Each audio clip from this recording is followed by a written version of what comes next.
Welcome back to Inside BBI with John and Eric. And this is our first game review video that we've done. And of course, I'm John McDevitt, along with me, senior editor of Big Blue Interactive, Mr. Eric Kennedy. Eric, our first game is under our belts. The best thing of all, nobody got seriously hurt, although we did pick up a couple of nicks. Yeah, and it was a good game. We'll get into the details. I have some general comments, I'm sure you do, and we'll get into specifics. But I just want to give a shout out first to Cy on bigblueinteractive.com, who did a game review already, and he's been doing these for several years now, and they're fantastic. And he broke down his impressions of each player, each position on the team, and how they performed in that game. And I think it's a nice compliment to what we're going to be talking about. So if our listeners out there aren't not familiar with the channel, take a look at the site and go read his article on his thoughts on each position and how each player did. Yeah, and a little background on Cy. I'll let you pronounce his last name because I don't want to kill it. Oh God, no. But but Cy works for Ourlads. He does a lot of stuff for Ourlads. If you're familiar with Ourlads guide they cover the NFL draft of players coming in, but he's also following the NFL itself and a very close eye on the Giants and has been very helpful to the site. So check it out. His reviews are great, especially right now with the Giants, but in the off season follow his stuff as well, big time, because leading up to the draft, he has a lot of great material. So check that out on the site. Yeah, and he's going to be doing bigger and better things, I think. So the longer, I mean, I want him to go on and succeed. So as long as he's with us, it's fantastic because he's just a tremendous asset. So again, I can't give enough compliments to him. So I recommend people read his work. So before we get started, I've been trying to do this, and I finally actually have one. As you can see, Eric just pulled his in there. He's got a Corona. I'm going with today. It is a Kentucky Vanilla Barrel Cream Ale. I have no idea. I just picked it up today, and I'll tell you, it tastes like cream soda. It's actually pretty darn good. So shout out to those folks. But anyway, not that they give us anything for that, but a good time. So And just one more shout out too. I want to show this if it comes through. here you This go. is the Wheaties box cover from 1986, and it was sent to me by Larry, who does the historical pieces on the site. So I wanted to show Larry this, that I got it, and it's fantastic. I had it framed. So anyone fans of the 86 team will appreciate the old Wheaties, the old Wheaties Giants box. And if you watch the game, you can have an appreciation for the 86 and then the 80 the 90 team. I like to say 89 team. That's where they picked up some of those players. With the 90 team, we had Sims, Banks. Papa used to do the pregame shows back then. He was not doing the play-by-play stuff. And then you had Howard Cross on the sideline. So you had a little ode to the past. Right. I kind of like it, but I grew up in that time. So Eric, right off, first preseason game, as we try to tell everyone, we even did the preview of the game coming up.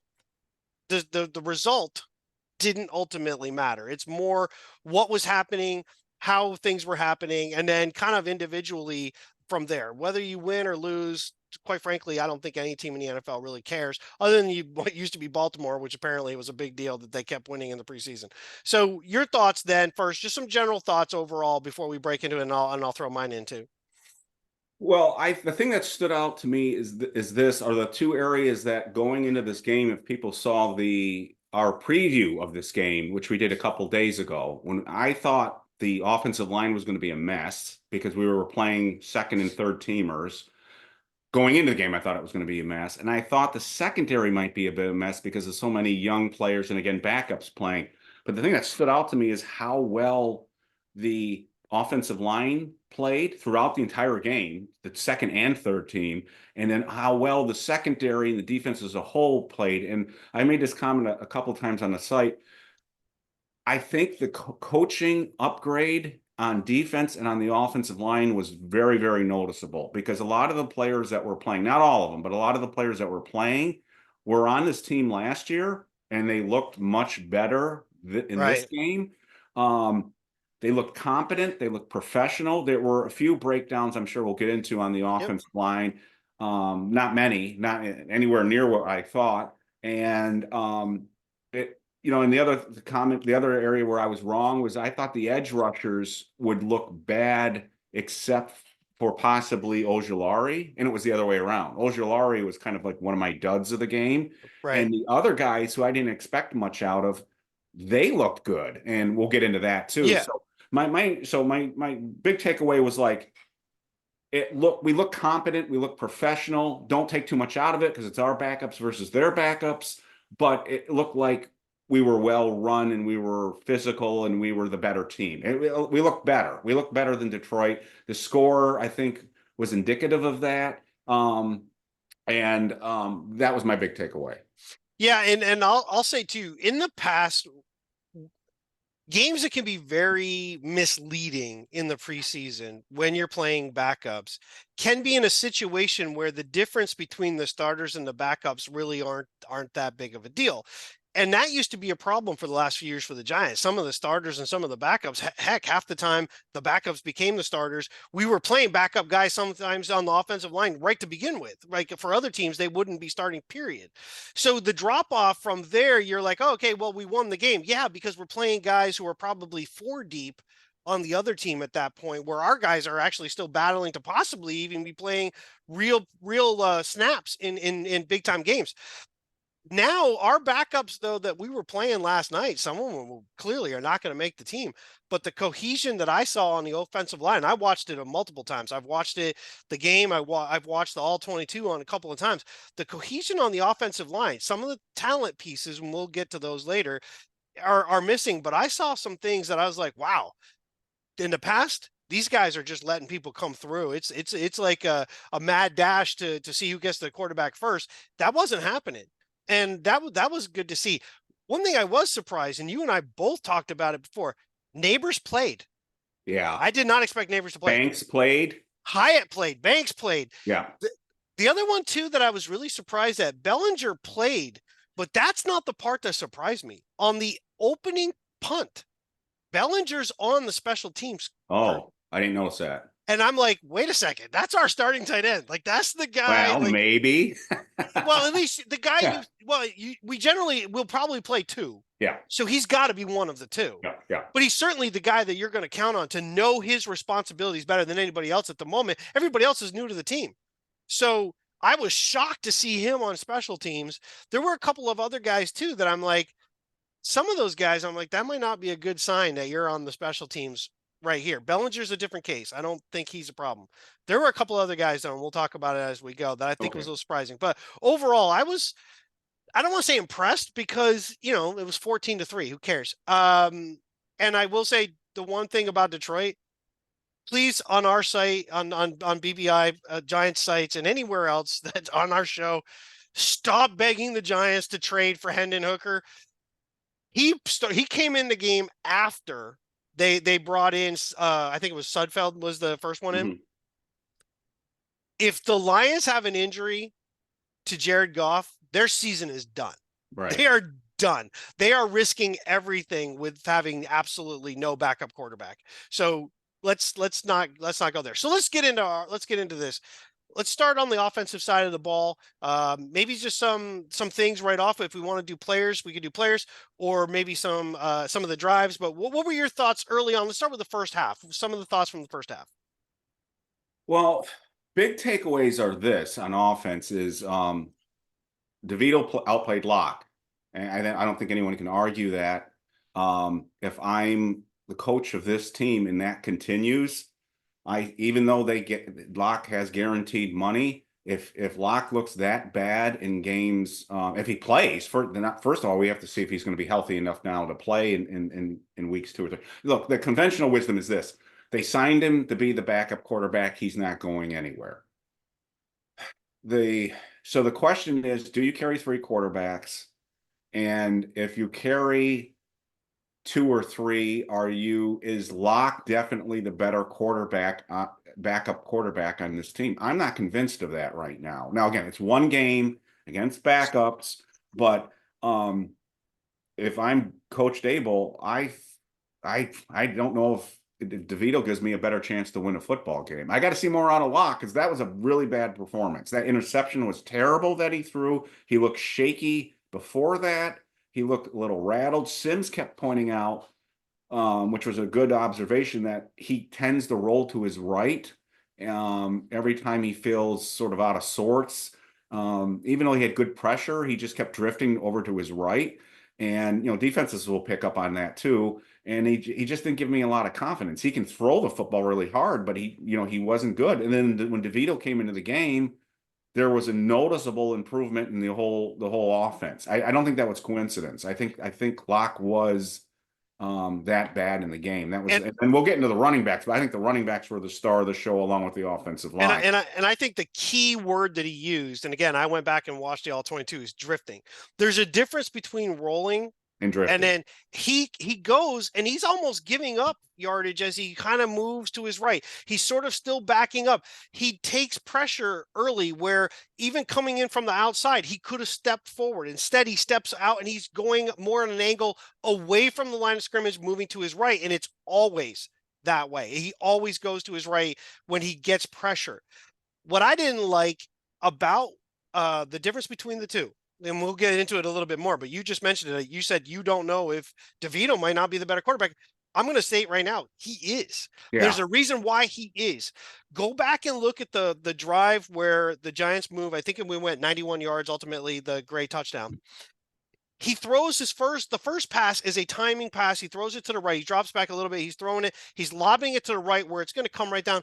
And it looks like he misses Robinson badly. That was 100% on Robinson. If you watch the play again, Robinson kind of hesitates and looks back before he goes, and DeVito's already lobbing the ball thinking he's going, and right. that's where he went. But then look at the very next pass play. That pass is such a touch over the top The wheel Gray throw, route the one to Gray. to Gray. Yeah, that was a perfect throw. That is touch that Locke does not have. He just does not show that touch. Jones doesn't have that touch. The way that DeVito just kind of lobbed it over, and I'm not saying DeVito's the best quarterback team. He's not. But that pass to me and the difference, when I watched Locke and Banks made a comment like, oh, man, he can really gun it in there. He does, but he guns it in there to guys that are like triple covered. Why are you throwing the pass, period? I don't care how hard you throw it. Unless you plan on throwing it through their intestines, it's not making it to the receiver behind him. So to me, DeVito it was the touch he showed. And yes, one thing we need to caveat, we need to take into consideration is that DeVito's only played in Daboll's offense, Right. where Locke is coming into it. And he's had multiple coordinators, different offenses, and now he's showing up here going, And he's trying to okay. get caught up to speed on this offense. And So timing is one thing, and I get that, and I think Cy mentioned that too. Timing is about the receiver's going to turn, he's going to cut, and he's going to go out, and I'm going to go 1, 2, 3, throw. Oh, he's more 1, 2, 3, 4 turn. Okay, I'm working on timing. Throwing it to the guy where he can catch it and picking the right guy has nothing to do with timing. well, I just thought he looked out of sorts. I thought Locke just looked. I didn't, just watching it on TV, he just seemed. I didn't have a lot of confidence in him because he didn't look like he had a lot of confidence in himself. He just didn't seem, he just didn't seem on from the very get-go. It was like his throws were, he had good pass protection. It wasn't a Couple matter of times, yeah. him, it wasn't, I mean, the very first pass play, he had a lot of time. I had a laugh on the website in the game thread. The first reactions was like, wow, none of our quarterbacks had that much time all of last year. I mean, so again, there were a few plays where he obviously got shot, he got hit because he got hurt in the game, but he had time in most of these plays, and he just looked out of sorts to me. So I said last week or a few days ago when we did the preview, I would not shock me. And again, so people unfamiliar with my opinions on the quarterbacks, I'm not a big DeVito guy, so this isn't me going. But I said it wouldn't shock me before the game if DeVito outplayed Locke, but I didn't expect it to be this much. So I did not expect that kind of performance from Locke that badly. And I think DeVito has opened the door there. And if you listen to Brian Daboll, maybe I'm reading too much into it, but if you listen to Brian Daboll's comments after the game, he was pretty. I won't use where he was raving about him, but Dable doesn't usually compliment players too highly before or after a game, and he was very complimentary of DeVito after the game. So yeah, and I'll say as far as Locke's injury, I know they showed a couple of highlights, including where he got. I can't prove it. I don't think he got hurt on one of the sacks. I think he got hurt on the play. I think he pulled something originally on the play where he wheels and rolls to his left and throws a really hard pass to Robinson on the sidelines. It's completed and Robinson gets his feet in. It was a really good throw. But the way he turned and torqued and threw, he kind of seemed a little off walking back to the huddle. And then I think he took a shot later, and then he started to grab it. And then it was one more pass as when he really gunned the pass into to Bellinger, who was, by the way, blanketed. Right. That pass was not, and that's when he kind of went down, and the Giants basically told him take a knee when he got closer to the sidelines. Well, and there was a play before that where he looked like he was wincing when he threw the football. I saw that a couple of reporters had mentioned that they thought he got hurt before that play. So I was looking for it.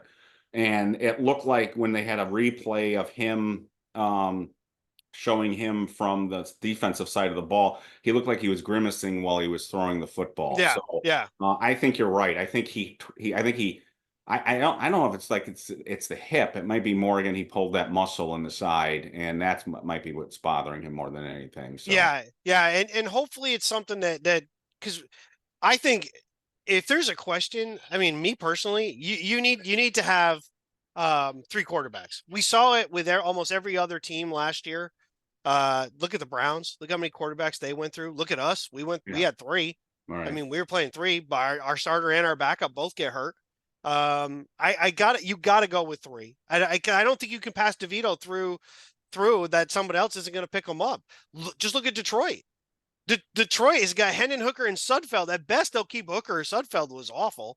So are you going to go look for another No, quarterback for I somebody think else? DeVito's going to make this team. I mean, again, this is just opinion, and I may be dead wrong, but I think that DeVito's going to make this team. The question is do the Giants swallow their pride and the guaranteed money and let Locke go? Probably not. Yeah, I think you Probably got to go. not. Yeah, I But think you if got to go DeVito, I three. mean, if Locke plays again this preseason, and hopefully he does because he needs to, if he plays again and he looks this bad again, why? I don't know. I mean, at that point, you got to wonder: would it be better if Daniel Jones got hurt and DeVito got hurt? Would it be just better to pick some guy off the street anyway? Because your season's over at that point, anyways. Like if Daniel Jones tears an ACL again, and DeVito gets hurt and has separated shoulder or something, your season's pretty much over at that point, unless you really think Locke. This is just Locke learning the system. But again, a betting man, I would not say Locke's off this team. But Yeah, right no. now, I don't think it's off the table. I would not shock me on final cut down day if Locke was waived. I don't think it's going to happen, but it wouldn't shock me. Well, and the thing too, a couple things, and for Locke, we want to be careful. We don't want to be overreact, as we used to call Right. it, overreaction Monday. Exactly. So this is a preseason game. My problem with Locke were two very specific things. One was just the things he didn't do. So there were a couple times, and Cy talks about it, and I understand, and I agree to a point that there was on the play where Neighbors broke free. Everybody's like, "Oh, he should have thrown it to Neighbors." The crowd was like screaming. Sims brought it up and even said, "Well, there's safety over the top." On the all 22, when I watched it, the safety, the way the Lions were doing it, they had one safety that was basically rolling up to taking the right quadrant of the field. So that safety was taking that side. The other safety was taking the left side of the field. The corner was essentially passing Neighbors on and was going to stay kind of in that zone area. So you had a gap between the two. Normally you would say, okay, the safety over the top, because he's deeper, is playing facing this way, facing back towards Neighbors coming to him. That's not what was happening. The safety was turned and running to get back, thinking Neighbors was going deep. If you look at the play and the way Neighbors was going, he's angling past the corner back towards the sidelines. Okay. So Locke should have thrown the ball there. Now, the idea was, as Cy said, Neighbors probably wasn't the number one target to begin, wasn't the primary target. That's probably true. But I watched that play over and over again, and then I can't figure out who was. Hyatt's cutting across. There are two linebackers in front of him and a corner chasing him and a safety coming up behind. There's no way you're throwing it to Hyatt. The only other person that was actually even open, and that's where Locke probably, if he didn't take that throw, should have thrown it, was to his left with Gray being open in the flat. He didn't do that either. So then when he rolls, the only other problem I have with this entire play is Neighbors actually didn't do anything.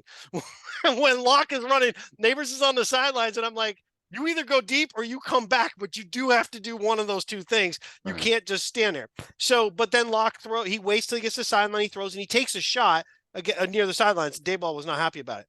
So that was not taking something he could have done. The other one that I didn't like that he did do, and you already brought it up, was the interception. So if Oh, yeah. you go back and look, you've got Neighbors on the field, you've got Hodgins on the field. I want to say it's Isaiah McKenzie was on the inside. McKenzie trips coming off the line. So he stumbles. As he gets himself back up, he's cutting across. There are two linebackers that are right in the middle, and they're kind of picking up McKenzie's coming across. Hodgins is coming into his guy. Neighbors is going out to the flat. So he's coming in behind these guys. Hodgins is coming across the field. At no point in time does Hodgins ever get away from the corner that's on him. So I don't know what Locke was thinking when he threw the ball because the corner's all over him. But take that guy out of the equation. There's a safety that's just sitting there in the middle of the field covering no one who just walks right in front, and that's where the ball goes. Even if you take the safety out of the equation, I don't know how you even think Hodges even remotely open. The defender is all over him. It's not even close. There's no way Hodges could catch that ball. So that bothered those two things kind of back to back because they did throw one. I think they threw one screen pass to Gray right before that. Those two things, what you didn't do and then what you chose to do, really bothered me, especially when it seemed like on that pass to Hodgins, he locked into Hodgins the second the ball was snapped. Yeah, And and I they don't. and he did it with Bellinger later on that one that he threw over the middle. Yeah, and I don't think we should spend too much time on him, other than say it wasn't good. It just wasn't good. He wasn't. He didn't look comfortable in the pocket. He wasn't being pressured all that much, and he still didn't look comfortable. He made bad decisions. He missed open guys, and when he threw it, he threw into guys that were covered. So it just wasn't good. There was nothing that there. Right, There right. were other players that we're gonna probably say had some problems in this game, but most of them had something positive. I didn't see anything positive from Locke at all. I No, mean, that was just a bad performance. And then top it off, he got hurt, left the game. So I don't think we should spend any more time on him because there's this was a good game, and I don't want to dwell on the sure, negative. Yeah. sure. So I So mean, he was bad. He was the worst part of the game for the Giants. Was in my opinion was Locke. yeah, Hands down. yeah, disappointing. And I thought DeVito, if we just stick to quarterbacks, I thought DeVito handled his well. I thought he did is what you would expect from a guy his second year in the league. He's got a better arm than I originally thought he has, but he has a lot more touch. And I think in Dayball's offense, as long as you're picking the right guy to go to, and you can throw it out there, you with touch, get it to a guy where he can do something with it. That's all you need. That's your backup. So I kind of I I don't feel worried at all if they suddenly start the season and go, it's Jones, DeVito, Locke in that order. I'm okay with that. I think DeVito's can handle it. Well, what DeVito showed to me and this is going to sound kind of wimpy, but he didn't make any mistakes. You didn't go, there wasn't like a drop pick six or he throw, some bad decision. He threw the ball away a couple of times Yeah, when, that's a veteran type thing. And that was brought up by a number of posters on the website. But I mean, but a lot of people don't do that. When you're in trouble, the play breaks down, there's nothing open, throw the football away. Live to fight another day. Don't take a sack, don't make a dumb throw. He's a second year player who hasn't played that much. He wasn't drafted, yet he was making smart decisions. So I hate the term game manager. I don't, I, so I, but he managed the game well. He didn't do something that you went, he can't handle this. So right. what do you want in a backup? You want somebody who can come into the game and not screw up, and make some plays to keep moving the football. And that's kind of what he did in this game. So Locke goes out, the offense isn't doing anything. He comes in, they start moving the ball. So a lot of that had to do with the running the game in the run blocking, but he still made throws. That again, we talked about that throw to Gray on the wheel route. That was really good. That was a great There pass. were Yeah, a few yeah. other throws that he made. We know he will throw deep and take chances there, but there wasn't anything. Well, usually in a preseason game with a backup quarterback, after the game, you go, wow, he did all right, but man, he got lucky because somebody on the defense screwed up, and that could have been ugly. There wasn't anything that, unless I'm forgetting something, there wasn't No, something that I thought, wow, we got lucky there. I thought he came in and he did well, and that's all you can ask, especially when second and third teamers are playing. So the downside of this, because both the quarterbacks and the fact that the Giant running game was doing so well is we didn't get a really good look at any of the wide receivers. They only threw, what was it? I think Scythe talked about it. They only completed 12 passes and 9 of them went to non-wide receivers. So we didn't really get a look at any of the wide receivers, including the I mean, not just the neighbors, but the people behind them. Right. So I don't think you and I are going to be able to comment too much on the wide receivers. We'll be more the tight ends and the running backs and the offensive line. But but again, if I'm playing a game tomorrow and Daniel Jones goes down, I'm playing DeVito right now. I'm being honest. Right. I agree. I put him in the game. I don't put Locke right now. He's the better quarterback right now. Right Right. now. Now that Yeah. doesn't mean if both play against the Texans and Locke plays great and DeVito plays like crap, then you and I are having a different discussion. But right now, to me, DeVito's the better player. So I think we covered the quarterbacks enough. Let's move to the offensive line, which I think for me, I first off, I was shocked with when the group that they put out there. I'm like, okay, well, Oh my God. I'm like, here we go. I'm like, all right. I'm going to start with the surprise originally is I think they had Stinney listed as Yes. he was going to start, but instead Kubis started. Well, they had Um, Stinney start at right guard. He did. He came in and he played, I forget how many snaps, but so Stinney was in at right guard, and I think Kubis was in at left guard, and then later they brought in Mayfield at right guard. So Stinney did play so in. Kubis did start though, but he originally Yes. wasn't going to start, is what Yeah. the announce Yeah. team said. Yeah. So Kubis, I watched him very carefully, and then I watched it again on the all 22 stuff. This is a guy that I think he's going to make the team. Yes. And he's a guy that down the road, he's that guy that becomes the lunch pail guy on the line. One thing I liked about him is he knew his assignments. There was only one time that I thought maybe he took the wrong thing. There was a double team with Schlotman. That's another person too. I thought for a guy who's maybe 3 deep at center at the moment, he's clearly more than capable of playing, and he was very cohesive with what he's doing. But anyway, Kubis kind of doubled up with Schlotman briefly and then jumped out to help Azudu outside. And that let the guy that Schlotman was taking just kind of blow past him, and that caused a pressure and an incompletion. That was the only time that I saw him make a mistake. He was very good laterally. His agility moving from one side to the other. He would engage and then disengage, which is something a lot of our guards are not really in the past have not been good at. They'll get on a guy, but they can't get off and get the next guy. He would engage, get off that guy, and then find another guy. And someone else on the site pointed it out too. Look at him running down the field on one of the plays to the outside. I like this guy. And I thought overall, the only guy that really bothered me is once again Azudu just shows he's not a tackle. Please stop putting him out at left tackle. Yeah. The thing that I came away with the offensive line in this general comment before the specifics was this. They were really, really good at working together as a unit.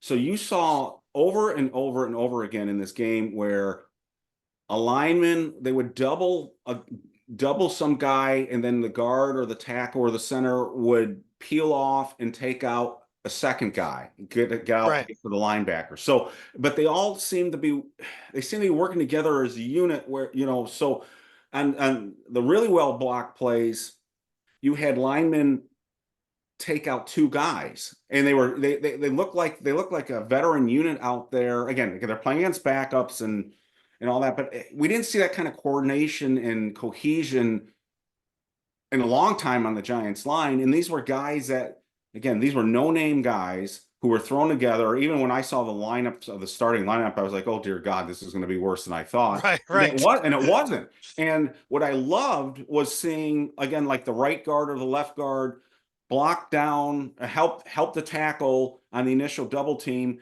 come off and get the linebacker and take the linebacker out, and then the running back had a good hole to run through. And that was fantastic. I mean, that's what normal teams like the 49ers and the Eagles and the Lions, when they have first team guys, you see that all the time. Our guys, it was like the Keystone Cops out there in the last few years. They can't even get out of their stance. So I thought Kubis looked really good.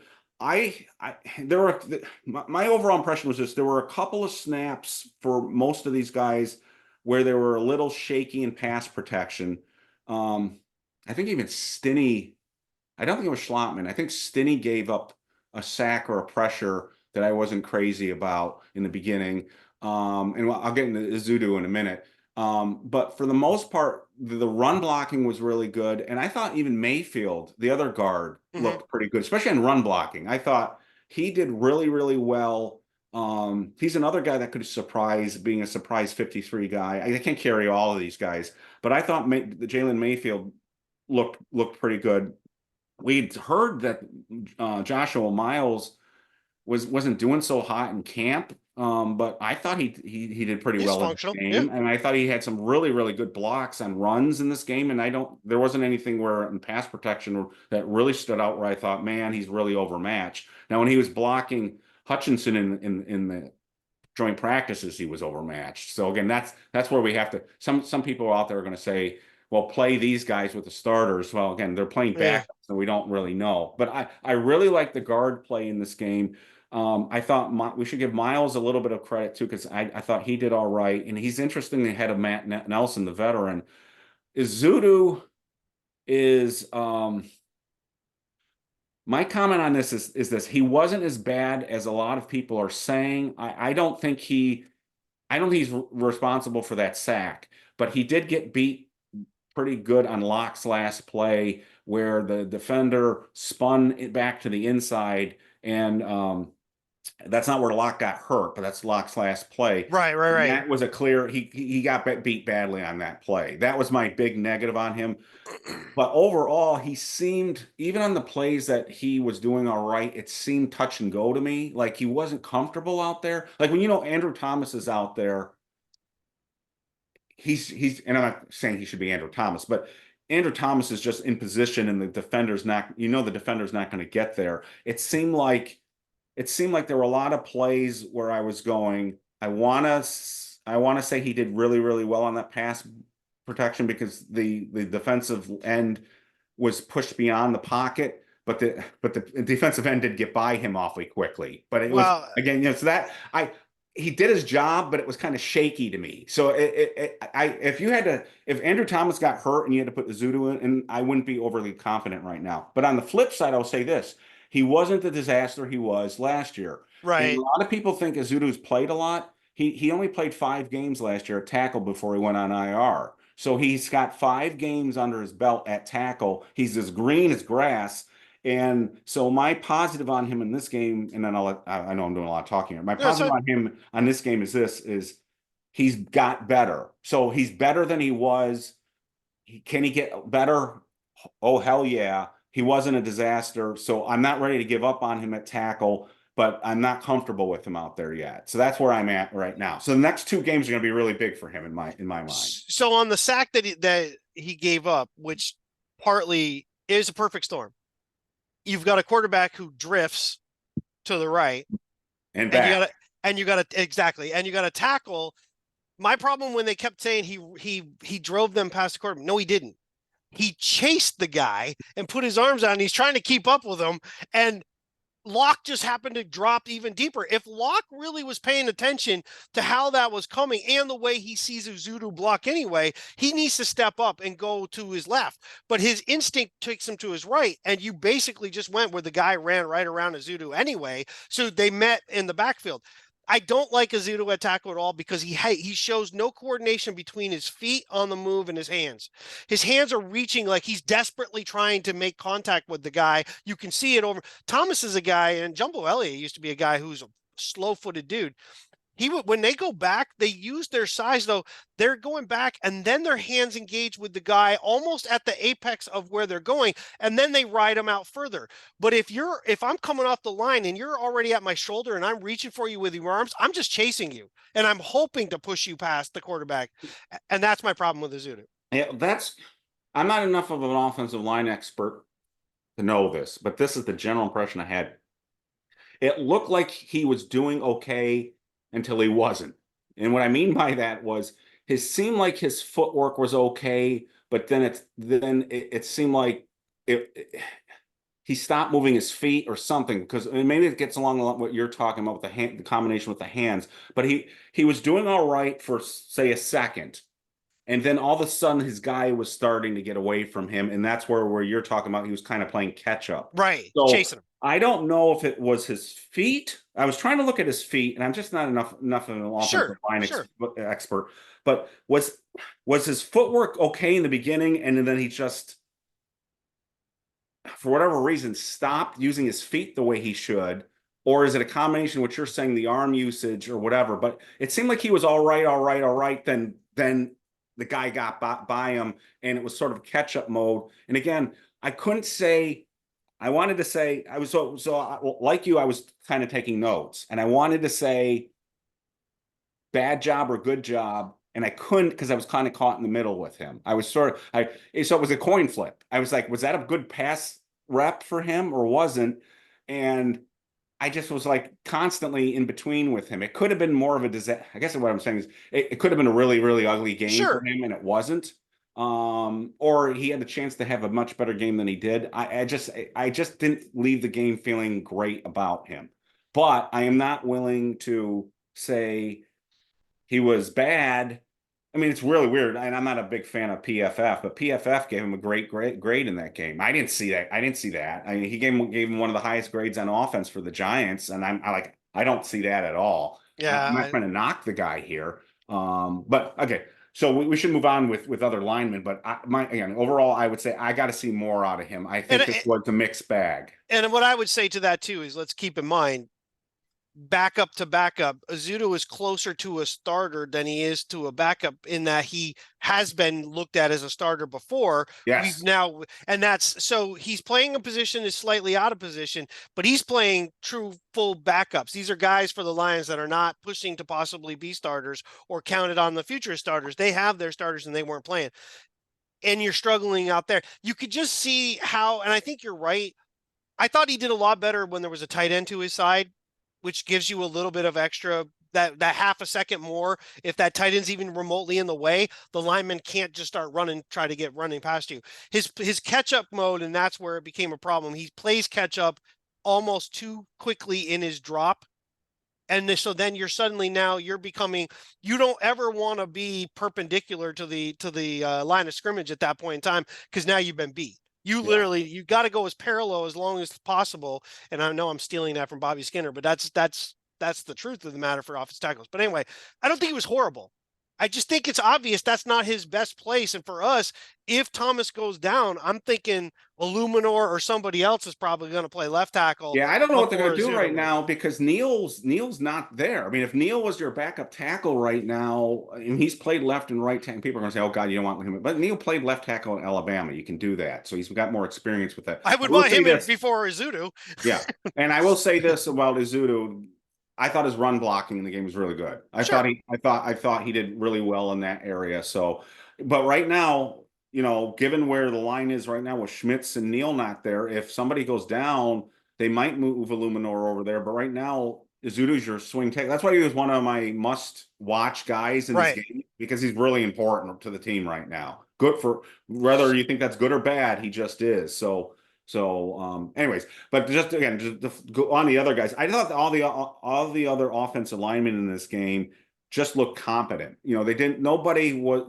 There have been preseason games in the last 10 years where the guys just didn't even look like they belonged in a camp, let alone they just they just were horrible. And I thought even some of the guys that you and I kind of would have discounted, they did all right. There was nothing glaringly awful. There were some breakdowns, but nothing that Sure. they just looked. There were not a lot of penalties, which is unusual for a first preseason game. The run blocking was outstanding for the most part. Some of the running backs made their own yardage, but it was for the most part it was really good. And I just thought it looked professional and cohesive. So you mentioned the guards that you liked. I like Mayfield too. I thought Joshua Miles did good. I'm looking at my notes here. Yeah. Um, and I'm trying to think if there was anybody else that might be pushing for a roster spot. I think most of the other guys are going to be on the outside looking in, but I would say those two guards made obviously Schlottman's in the picture right now. And I thought the two guards that we talked about did well. And I thought Miles performed adequately at right tackle. So I don't know if there's any other linemen that you thought stood No, out. that really hit it. I thought the interior play was really good between Kubis, Schlotman, and Mayfield. I thought they played really well. If you look at a couple of the highlights, especially when I looked at the all 22 stuff, they're very physical in the run game pieces but they didn't just get, as I mentioned earlier, they didn't just get locked on and that was it. And then they were literally scraping, lock on, scrape, and go get that linebacker and try to take that second level. And that's something we've missed. And what you just said a minute ago, we've had offensive lines in recent years where the starting line for this team was made up of guys that probably be backups elsewhere, if that. Right. So our second tier were guys that are basically just hoping to get on any team in the league. And our third tier, which you're playing in the first game, third tier guys are usually playing at the middle of the third and definitely the fourth quarter. Those guys are like, they're just there. Right. We are Now, much deeper and much more oh, cohesive this year than I think people are giving credit to.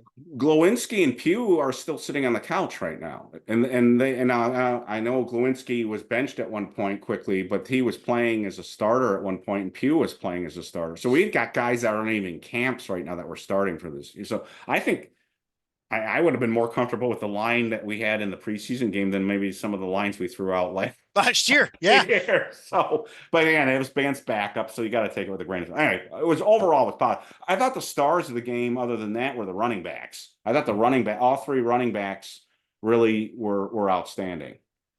I totally agree. And we talked about it. We talked about Gray, and I even mentioned one possible issue is that Gray might play early because they got to see what they got. I think Gray showed everything that they wanted to see last night. He caught the ball. He caught it very well. And Yes, he tough catches. ran hard, showed a little bit more speed. He doesn't have a second gear. Once he made a heck of a move. Dropped the dude in his tracks.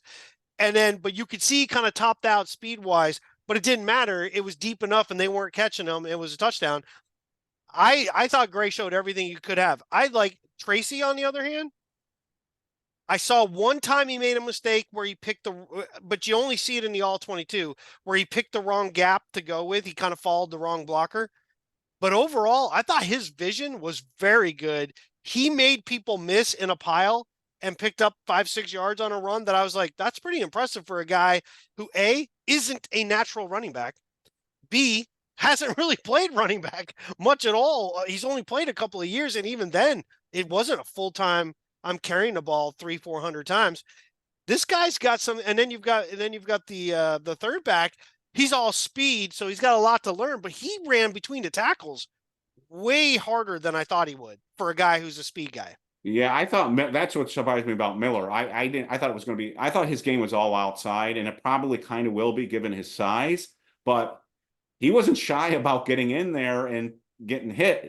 So I thought that was good. I'm going to make a statement that's going to piss off a lot of people. I think Tyrone Tracy, who's only played 1 year at running back in college, is a much more instinctive running back than Saquon Barkley ever was.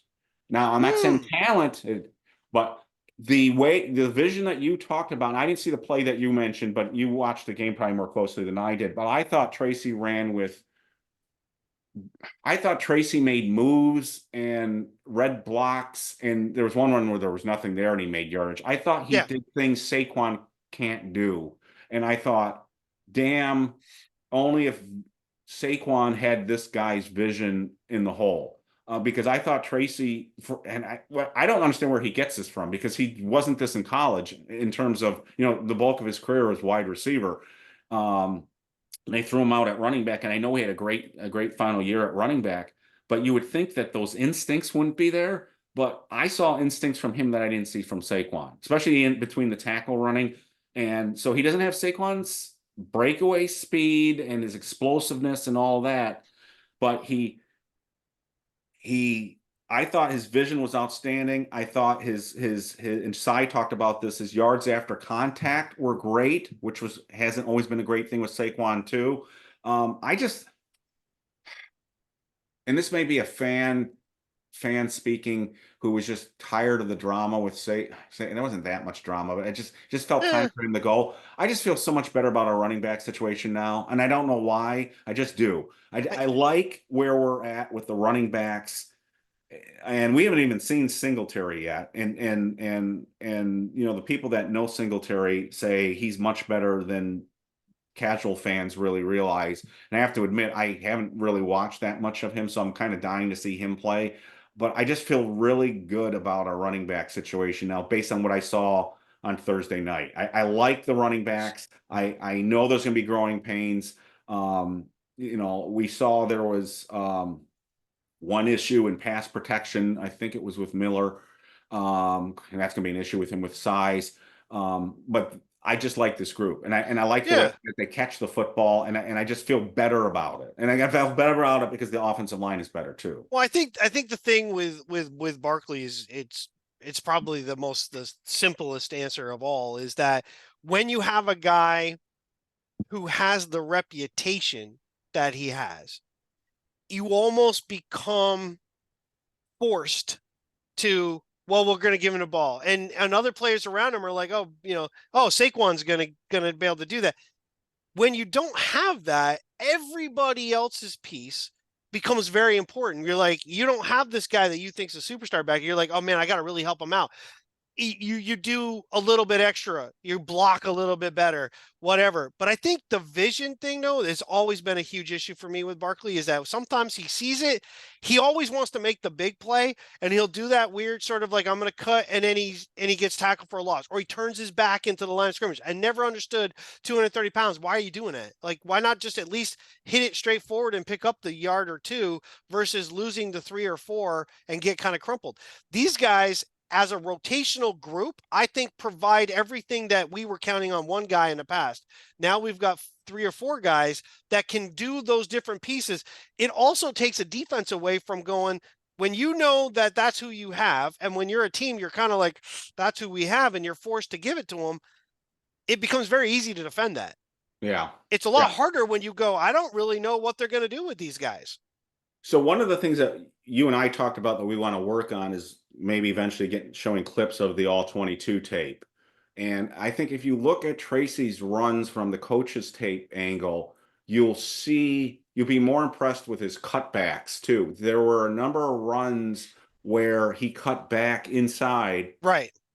And that's just the play Saquon doesn't make, or he didn't make enough. I thought, wow, that was a great cut. And it wasn't always like it wasn't like he was breaking a 30-yard run, but it wasn't a 1-yard run or he stuffed at the line of scrimmage. He made 5 yards because he made a cut that got him through the hole that was there. That in the past, the guy would have run in the back of his guard, Right. and it would have been like, again, a 1-yard gain. I just liked his vision, his instincts, and the cutback he was making. And then I also want to mention this on Gray, because there's some revisionist history going on in the site right now. So I had to laugh at one comment where somebody said, and I'm not going to name names, where somebody said nobody on the site was really giving Gray all that much crap. BS. Everybody thought Gray was a crappy player. And look, I admit my mistakes, and I said and we'll talk about this when we get to the defensive side of the ball. I didn't expect some of the players in this game to play the way as well as they did, and I was wrong. You guys, you got to admit, a lot of you guys were wrong about Eric Gray. Eric Gray can run the football. Yeah. We didn't see it last year, and everyone's associating those punt returns with him. He hardly touched the ball as a running back, especially in the second half of the year. I think he only had 2 carries after the bye week. The guy can run the football. Now, he had a huge hole on that big 48-yard run, but he still made that nice move. And again, I didn't think I know the big knock on him was he wasn't fast, but he was able to, again, get a 48-yard touchdown run, and it wasn't blazing, but he did it. And he just he was really good out of the backfield catching the football. And I guess my message here is, and I say this every year, do not judge a player off of one season. You got to wait, give them 2, sometimes even 3 years. So Evan Neal kind of falls in this category Right. too. I hate to say that. So that's true. Eric Gray proved last night he can play. Now he's got to keep doing it, but that was a great performance for him. He had 100 yards both combined running and receiving in that game on very few touches, and he would score both touchdowns. So that's why I've got him over my shoulder right now. Well, you said, well, there, yes, he had a gaping hole, and he did. What I liked about it, though, is first off, the blocking was great. Go back and look at it. Great blocking. Awesome. But when he comes through, guys tend to sometimes come through and they see a guy coming at them and they do that like Yeah, no, he went. shakedown wiggle. He gave him the shoulder in full speed, gave him the shoulder. The guy bit it and he just kept going to the left. That was a great setup and to go. If he takes a little bit more of a wiggle, he probably doesn't get any further. He gets caught from behind. He made that move at full speed. That was pretty impressive. I liked his hands in the pass play. He had two different receptions that I thought were really nice. But the wheel route one showed that he's got the ability to get open. He makes the catch and he was going forward. I think he surprised. I mean, this is a guy that got kind of buried with like Gary Brightwell and Breida and those guys. And you're right. I was not chiming for him either. I mean, first off, I couldn't understand why we put him back to punt return, but when he did and he didn't do well, we kind of all harped on him. And it's a fans thing that we do. And you have to acknowledge what we saw last night though was a guy, he's got talent. And we said it before, this is going to be a very minus Singletary. This is a very young backfield that we will be going into the season with. And that's either going to be very good or it might be very bad at different times because an experience could play. But we're going to live and die with a very young backfield because we just don't have the money to keep spending to bring in other people. My favorite part of that 48-yard touchdown wasn't the play, which was great. Again, it's over my shoulder here. My favorite part was seeing Eric Gray smile on the sidelines after the play. I mean, it was like him telling the world, I can do it. F you, I'm a good player. And again, confidence is everything. And he knows he can do it now. So he just has to keep going out and do it. He's not going to be one of these guys he's not going to be a Saquon Barkley or one of these breakaway backs. That's not his game, but he can be a very good complement to what we've got. We've got a couple of smaller backs now. I'm not talking about Singletary, but we've got a couple of smaller, shiftier backs now. And he and Singletary can be more the plow horses, the physical guys that are in there. So I originally thought we were going to carry 3 running backs. Now I'm leaning towards 4 right now. And that gets into that quarterback mess. I'd like to keep all 4 at this point. It'll be interesting to see if they can do it. But I certainly don't want to lose any of these guys because I think any of these guys will get picked off of waivers at this point. I think Miller, and I want to finish up with Miller. Miller's just got that speed, so he's not shifty, but he's one of those guys. It was interesting during the telecast. Bob Papa or Phil Simms or Carl Banks said, I think they said Daboll said he felt he was going to get like a 60-yard touchdown in the game. The coach knows what he had. Coaches don't tend to let guys like that go. So I think that was a really telling comment. But I think the comment was actually Miller's comment, not Daboll's comment. Oh, was it? Miller thought he was going to get a 60. Oh, was it? At least that's how I heard it. Okay. Now I might have heard it wrong too, but I thought that they had said Miller said he was going to get. Maybe he did. Yeah. Which he came close. He broke one to the outside, and I was like, oh man, he was close to being gone. Just to finish up real quick on the backs, I want to go back to Gray. I actually thought even more impressive was the goal line run where he scored. A lot of times we see those guys take the ball and they just plow into the back of the line. He took the ball and he quickly darted to the left and came in through and made it easy into the end zone at that point. It was just reading the blocks just right at the goal line versus just trying to plow in. I thought that was a really good move for him, and he just slid in very easily. He could have gone and just followed the center straight through and not have gone in. He angled off to the left and made it in. Well, that's what I'm getting at with the instincts again. So I actually kind of feel better. Look, this isn't going to come across as Saquon bashing. Saquon was one of the most explosive players in Giants history, but his instincts weren't there. Okay, It just weren't. These guys have instincts to their game, and I will say this on that goal line play too, because I want to give credit where credit's due too.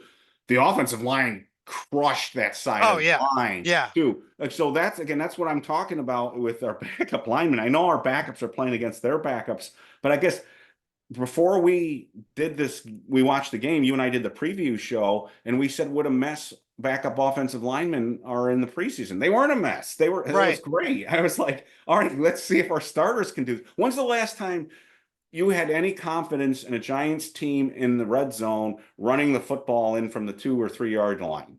And you don't have, especially with Saquon back there. You hope we scored, but you're prepared to be all right. It's going to be 4th and goal. Do we kick the field goal or go for it? Now I'm wondering, is this going to be a tough physical team where we get to the 1 yard line and we can punch it in? So Yeah. I love that kind of stuff. I mean, I like a team where you got to get 1 yard and you get 1 yard. You don't have to run a quarterback sneak. You don't have to get cute. You can just line up and push. And Push them back. they Yeah. shoved everybody back into the end zone on that play. Yeah, that was good. Yeah. And you'll see Mayfield comes through pretty cleanly. He Yeah. pushed his guy right through. So that was really nice. Let's finish up on the offense too. And I will say, because you mentioned it a little while ago, as I was taking notes while I was watching the game, I had one guy listed, it's not on offense. I had him listed as a Jag. I'm like, this guy's a Jag. I just and by the time we were done, I'm like, scribbled it out. I'm like, I wrote to myself, I'm like, I need to go back and rewatch because I think I'm wrong. And I did rewatch it, so we'll get to that in a minute. But knowing sometimes what you think you saw versus later watching it again and what you really are seeing, you got to separate those two things on the highlights. Sometimes you're just like, oh, there's a lot going on the field that if you don't pay attention specifically to just watching the one guy, you can overreact to anything. So with that overreaction, let's look at the real quick. I want to go to the wide receivers. And I want to actually bring this to special teams because I think they didn't really play much of a role in the passing game in the game. But I think there's something super important to see. First off, someone posted it on the site. I can't remember who it was, so I apologize. I should have looked at it. You started a thread. I agree. I think Miles Boykin has made this team. And here's why. He can play wide receiver. That's a given. He's not great, but he can play wide receiver. His play on special teams as a gunner was awesome. He was involved in the first fumble right away. Even if the player didn't muff it, Boykin is right there. He was in the second play that could have been a fumble, but they called the guy down, and he was down. But he's right there to make that play. This guy is going to be involved. He's going to be involved in the special teams. You can count on him. He's kind of like a Renee Thompson kind of guy. That's given a lot of credit. I love Renee Thompson, but I think Boykin's going to make the team because he can be the gunner. The guy that worries me that I know Cy mentioned that I don't think is going to make the team is Isaiah Hodgins. He was awful getting off the line on the interception play. Couldn't get off the line. He got called for holding on the initial kickoff, which was 70% his fault. 30% he got hit from behind by his own player, and he pulled the line defender down with him. He just doesn't provide anything beyond it. And if he can't really provide a lot on specials, where we are at wide receiver now, Hodges to me isn't. You just can't have him there. So where it really comes down to now, beyond the main guys, is it's gunner. Which, by the way, to the person who posted a thing to us, no, we never said a gunner wins a game. We were talking about gunner, the player, not the position. I think it's down to gunner and it's down to Isaiah McKenzie. Thoughts on the wide receivers? I already started a thread on this for those of who are watching who aren't on the site. I am a huge fan of punt gunners who can change a game, and I think he's one of those guys. I'm so glad that you pointed out it wasn't just that one tackle. The way to watch punt gunners is this: are they the really good ones? You always see they always seem unblocked. So right. that you punt and there's a fair catch, or because the guy's the first one down, or he's crushing somebody. But it's like it just seems like the guy is not even blocked. And Miles is one of those guys that never seems to be able to get blocked, even when they double him. I have been a Giants fan for decades, and I know how important having a gunner who can they can change. They can be a difference of 20 yards in a drive in a game. And he, to me, we've had a few guys in Giants history that have been that. We even had a guy a few years ago that we only had for 1 year. I can't remember his name, but we had him 1 year and he was gone, but he was really good at it. I want Miles Boykin on this team. If they cut him, I'm going to be kind of upset. He's one of those guys that if he's on the punt team, I don't worry about punting because I know he's going to make a play. I don't like you were, and I'm not going to throw Isaiah Hodgins under the bus here, but say if Isaiah Hodgins makes the team and Boykin doesn't, how much of an impact is Isaiah going to have? I mean, remember Sterling Shepard last year? He was like a cheerleader on the team as the 5th or 6th wide receiver. I want somebody who's going to make an impact on game day. And there was a discussion today on, well, you can put Boykin on the practice squad and being called up 3 times. I want him on the roster all the time. I just want Boykin on the roster. That's my personal opinion. I think when I saw him, I'm like, he's better than I realized when we Sure. got him. I hope that continues. I'll also throw this out there too. Darnay Holmes stood out in one play as a gunner in the game too. He like Boykin. He was first man down and no one was around to block him, and he kind of did that a little bit last year. So I think that bodes a little well for him, and as well as he's been getting second team reps at. Well, we'll get into that when we get the defensive Sure. specials. But yeah, there's not too much to comment on the wide receivers because they just weren't throwing too much. But I really like. I do have comments on McKenzie and Gunner, but let's save that to when we get to the special teams too. Yeah, and I think as far as you mentioned the wide receivers and someone saying, well, you could stash Boykin, and Hodgins is a guy you potentially could do that too. I don't think so. Yeah. And quite frankly, if it comes down to it, I almost want, Wheaton over Hodgins. He's younger. He's a little bit bigger. I think he's more athletic than Hodgins. We get caught up in, well, remember what Hodgins did? I do remember what Hodgins did, but he did it with a team where we had Richie James. At one point, we had Marcus Johnson. I mean, we weren't exactly rolling out the Chargers of the 70s wide receiver crew out there. We didn't have Lofton and Jefferson out there at wide receiver. He did okay, but last year he kind of disappeared for a while. I mean, there was times where he just disappeared. We have a much different wide receiver group. The front end's already figured out for the most part. We're talking about guys who could play wide receiver, who could provide a spark, and will play specials to a level that will mean something. And to me, I think Hodgins is way down on that chart right now. Plus, if you waive Allen Robinson, is he going to really sign with anybody else? I don't think so. You could put him on the practice squad. Right. So right. So I know we get caught up in the glamour positions, but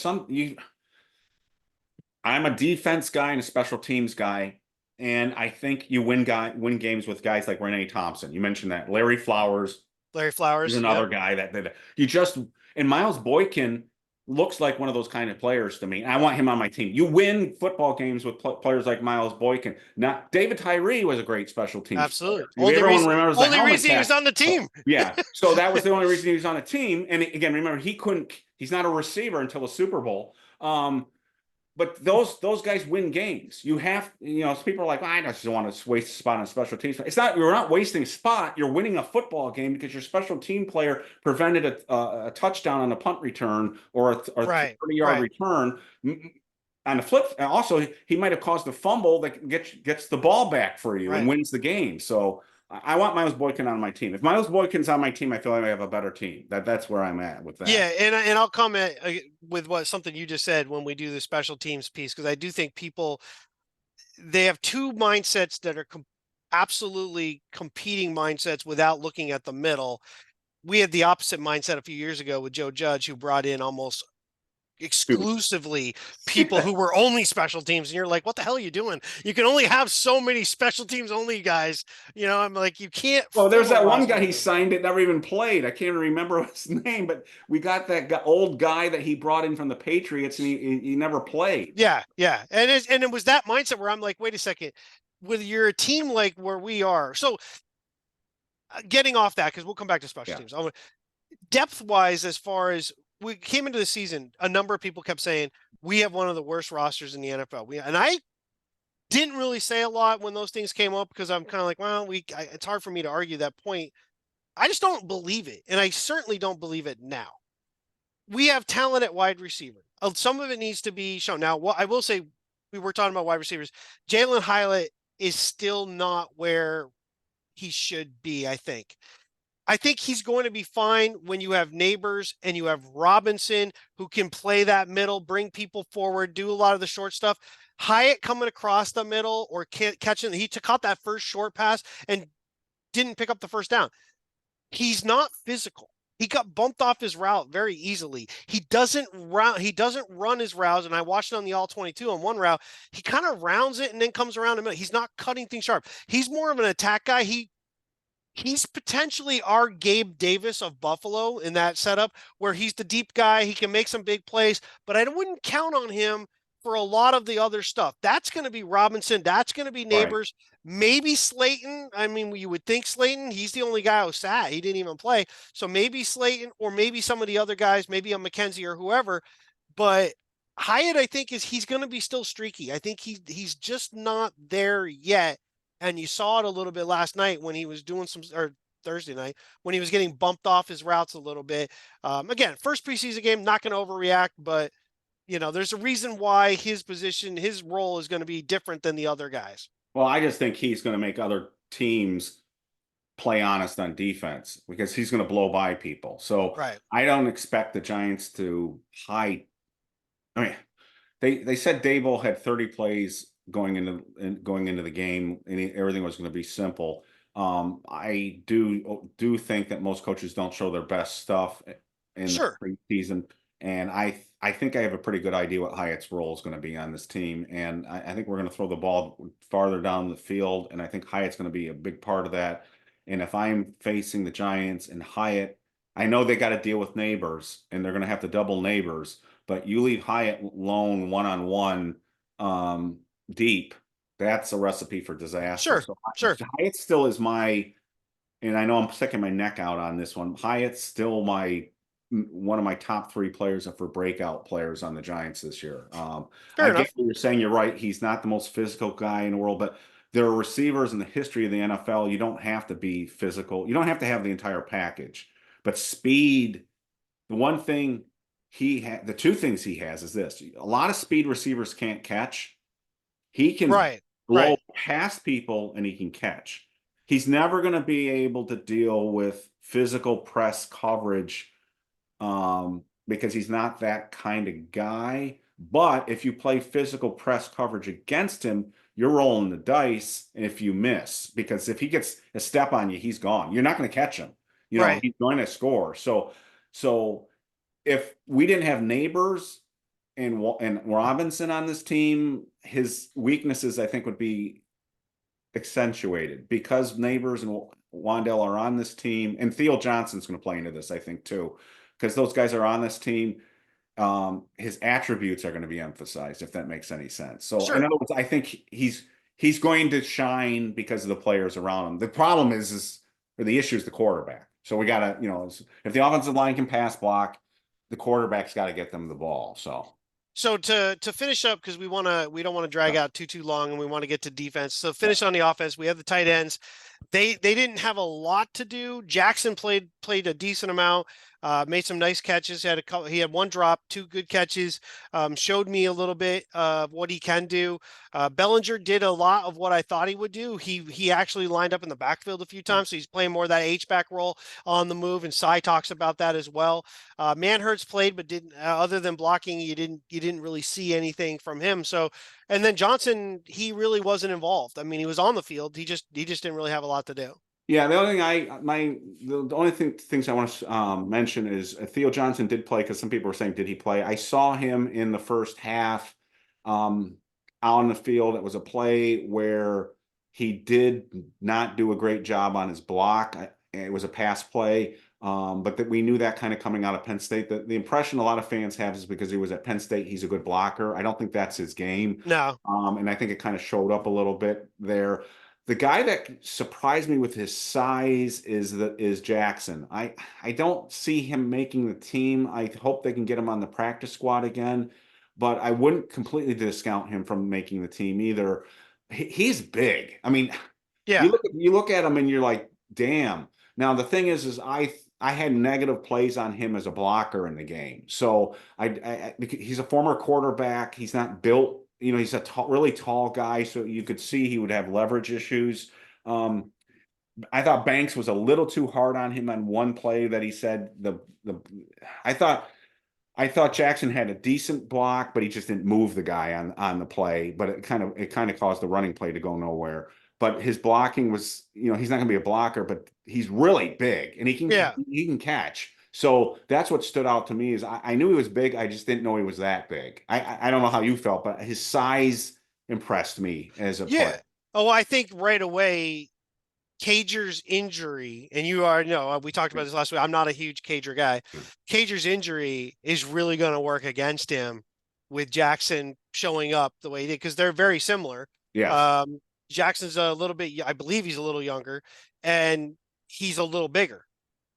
Neither of them are blockers, but I think Jackson can do pretty much anything that Cager can do. And I think from a cost perspective, while it's not huge, if we get a discount, if it came down to those two, I think Jackson would beat out Cager. Right now, I think Manhurts is going to be considered the blocker with Yes. maybe and battling maybe Stoll, but he's injured at the moment. I'm not thrilled with any of our blocking pieces at the moment because we don't really have great blockers at tight end, but I think we can mask it slightly with the multiple packages. Because let's be honest, Knox in Buffalo is not exactly a great blocker. That's why they kept I can't even remember the guy's name now, but they had a couple of backups that you almost never heard of. They were just there to block. That's all they could do.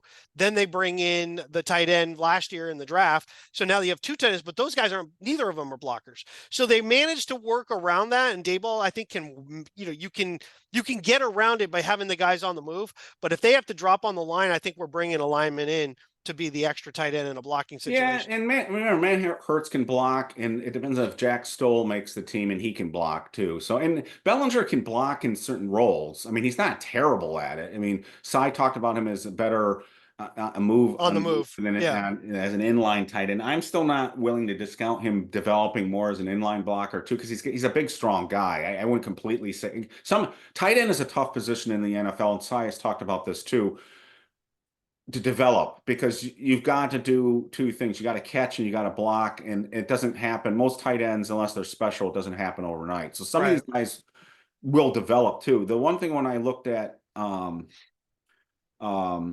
Jackson is this with the sizes, I thought red zone weapon. You know, Oh if you yeah. have that two or three tight ends formation down on the goal line and you're showing run and you want to do play action, he's so tall. I mean, he's just a tall dude, and I just him and the other thing because we didn't see him, Giants fans are going to be really surprised when they see Theo Johnson. Theo Johnson's really big too. He's a really big guy. So those two guys in sort of a red zone environment is on play action.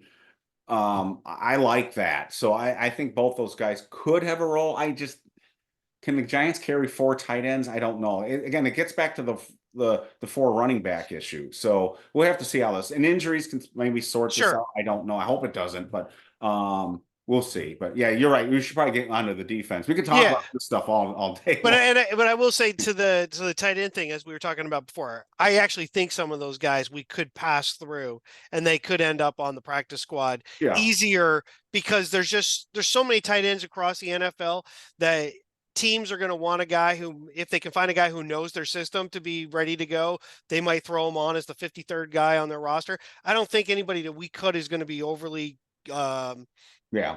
in demand by Yeah. other teams. I think so we could probably slide somebody that way. So Yeah. yeah, let's move to the defense, and I'm gonna start right off. There were a number of things that I was really impressed with on the defense, and and edge I looked at a lot, and you brought it up instantly, and I was taking notes, and I started, and this is where I'm gonna start off. I started with Boogie Basham, and I had him as a jag, and then I said watched a little bit more. I'm like, wait a minute, maybe I'm not paying attention to this right. I went back and then I watched it again. I watched the full game. I went back and watched it again, and I watched on the all 22. He's playing way better this year, at least in this game, than I've seen him before. He showed a lot of agility. He has a lot of straight power rush. I don't think he's a big move guy, so he's not going to give spin moves. He's not going to Right. he's not going to rip to the inside. He's not going to get around the outside. He's going to move a guy, and then he's either going to take one or inside or outside, and that's how he's going to go. I saw him play very physical. He played physical in the run game, physical in the pass game, drove the tackle back multiple times. He surprised me. And you mentioned Ojalair. I kept looking to go, how come I don't have any notes on this dude? He didn't do anything. He didn't do anything. And Yeah. that was pretty surprising. So the one thing about Boogie too is there were a number of almost plays. So there were a number of highlight plays. So the three guys I'm going to talk about, they either all had sacks, tackles for losses, pass defenses. They made there were impact plays by all three players. All of them stood out. So it's funny. Again, I made the Eric Gray comment before. Admit when you're wrong. When we did the pregame show, I was dissing all three of these guys I'm going to talk about because I thought they were. Now, I'm going to preface everything. They were playing against backups. Do they do this against the starters and Vikings? And if they had to play an opening day against the Vikings, probably not. But I'm not going to. But I'm going to report on what I see. So, Ovi, oh, Ogufu, a guy. I don't even know how to say his name. I should learn it. I'm not He jumping in. deserves he deserves me being able to pronounce his name. What shocked me about this is when I saw the college highlights on him, I wasn't impressed at all. Yeah. I didn't. I saw a guy. I saw just a guy, as you were saying. Sure. And he didn't look very dynamic. He didn't look very fast. I just thought, oh, this is a camp body. And he's bounced around a bunch of college programs. There was a play right early on where he was playing later in the game, but when he came in early on, where he bit on the quarterback play fake, and so the quarterback was rolled in his direction, but he bit on the fake and was going down the line of scrimmage, but instantly saw that he made a mistake, and I think it was Hooker, who's an athlete, and he immediately changed direction and chased him down. And he showed some real speed on that play, and I was like, dang, I didn't know who it was. So I had my roster in front of me going, I think it's the number 46. I think that's what it is. But I was like, damn, who's 46? Let me look at my roster here. I know, right? If it is, because we have so many 48. Yeah, he's 46. I had to look down. Who the hell is 46? And I'm like, wow, I didn't think that guy had that kind of speed. And then he made that big play on I think it was the fourth down play in the red zone where he tipped the pass, but there were other plays that he made.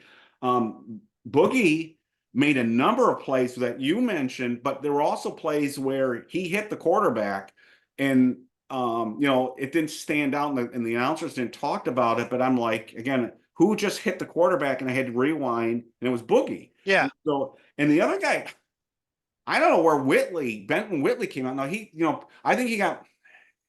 I don't know if you watch this closer, and I didn't keep rewinding this part. I didn't think he was responsible for one of the penalties he got called on. I thought it was one of the other defenders. No, I believe it is. I think it was the one, face mask. I don't think that Casey. I think Casey Rogers actually should have been called for the face mask. Yeah, and I know. I think the other one he got was roughing the quarterback, and I don't have a problem with that. Sorry. Yeah, that one though. That one's gonna get called. I know, but I kind of like seeing the guy. He got to the quarterback. Let's put it that way. Sure. But he was. I didn't know much about him. I know he was on the team last year, and they called him up a couple of times. He was on specials, but we got him from Minnesota. Like those guys look like, not aside from Boogie. Ovi and Benton both look like athletes to me. Sure. So that surprised me. And then so those three guys, again, we'll have to see if this continues. Those three guys, I didn't expect any of them. If you told me one of them was going to shine, I would have been happy. All three of them shined, I thought, in that game. But on the other hand, I don't know where the hell Aziz was. So I know he was out there. And he's going to make this team. But if Benton, Whitley, and Ovi and Boogie are making plays, Aziz, you don't have any excuses. Make some plays, damn it. I mean, Locke was my dud on offense. Aziz was my dud on defense. He just looks too thick. Like he looks much bigger than he did when he first came to the team, and that's a little scary to me. That's the case. He's very stiff in his movements. He's not doing what he used to do. And it bothers me a little bit that he's a guy who could be a first line player, right? But he's playing backup guys, and he made absolutely no noise. Well, I don't care if he has 0-0-0 on the stat sheet if I see him flashing into the backfield and almost getting to the quarterback. But I didn't see that. Right. So I saw nothing. I was like, is he even playing? Right. And then I would say, yeah, he's out there. So again, it's one game. I'm not going to make too much out of it. We know he can rush the passer because he did it his rookie year. He did even the year 2 years ago when he hardly played. He had one of the best pass rush performances on the team in terms of per snap ability. I mean, Right, right, when he right. played, he was getting to the quarterback. Last year he didn't, but again, he was hurt. So I know he can do it, so I'm not going to say he can't do it, but it was a head scratcher to me. If the other guys were making plays and they weren't having issues, I don't know why Aziz was having so many issues. Who knows? But that was the negative on me. But I will say this. I still am not 100% comfortable about our backup edge situation, but I'm way more comfortable than I was a few days ago based on just one game. And again, it's just one game, and we may have a completely different conversation after the Houston Texan game. But I'm like, whoa, maybe we got somebody here that I didn't think we had here. They're not going to keep all of these guys. One or two are going to end up be on the practice squad, but now I'm thinking maybe one of these guys is going to make the 53-man roster, and maybe it's going to be Boogie at this point. Yeah, You agreed. know, so And I definitely think we keep our eyes open. oh, I do too. Yeah, But I just yeah. feel I better think about I feel better about it. I do. And the while we're doing linebackers, I just want to do linebackers real quick. The inside guys had a fantastic night. All of them did. I think we got a real numbers issue. Unfortunately, Deontay Johnson looks like he's got a he's high ankle yeah. sprain. I'm guessing it's high ankle because they're saying it's week to week, not day to day. But I thought he was one of the stars of the game. He's built upon what he's been doing in practice, which is all you can ask. He had a sack. He was great against the run. I didn't notice any issues in pass coverage with him. I thought Darius Muasau had a great first game. He's a little light in the pants, you know. Right, right. But I thought he did great in coverage, and he's really instinctive against the run. He's just not a big guy. So there was one tackle where it was like he didn't bring a lot of force to bring the guy down. But that, you know, when you get somebody that late in the draft, there's going to be something wrong with him. Sure, He's just not a sure. big. He's just not. But I think he's a keeper. You haven't heard a lot of noise out of him in training camp, but I thought Beavers played a decent game. Who am I forgetting? There was somebody else inside. Who's the other inside linebacker? I'm forgetting, so I gotta look at the depth chart. I Was there didn't see. anyone else that stood out to you? No, actually, that I was going to say to you, the linebacker was the one other than Deontay Johnson that I thought overall was kind of quiet. I mean, they did some things. I really, to be quite frank, I focused on the defensive line and the secondary a lot more with the edge guys, Right. a lot more. So those were the linebackers. Deontay Johnson, I was very impressed with, and it stinks to hear about that ankle sprain because now week to week we know how that goes. That could be 2-3 weeks, and if that's the case, you can't count on him to be the starter then. Somebody else is going to probably Yeah, I slide think in. what that does is it takes him out of the competition for actually starting, which stinks. I think Micah is probably going to, and people will say, you know, Dan Dugan already mentioned this on Twitter that Micah was going to be the starter. I'm not so sure that was going to be the case if Deontay Johnson didn't get hurt. Again, it's a new regime on defense. They're not wed to the same players Wink was wed to. And remember, we talked about in the pregame podcast that Bobby Okereke was saying nice things about Deontay Johnson. The coaches were saying nice things about Deontay Johnson. He was getting first team reps. I think he was competing for the starting job. Yeah.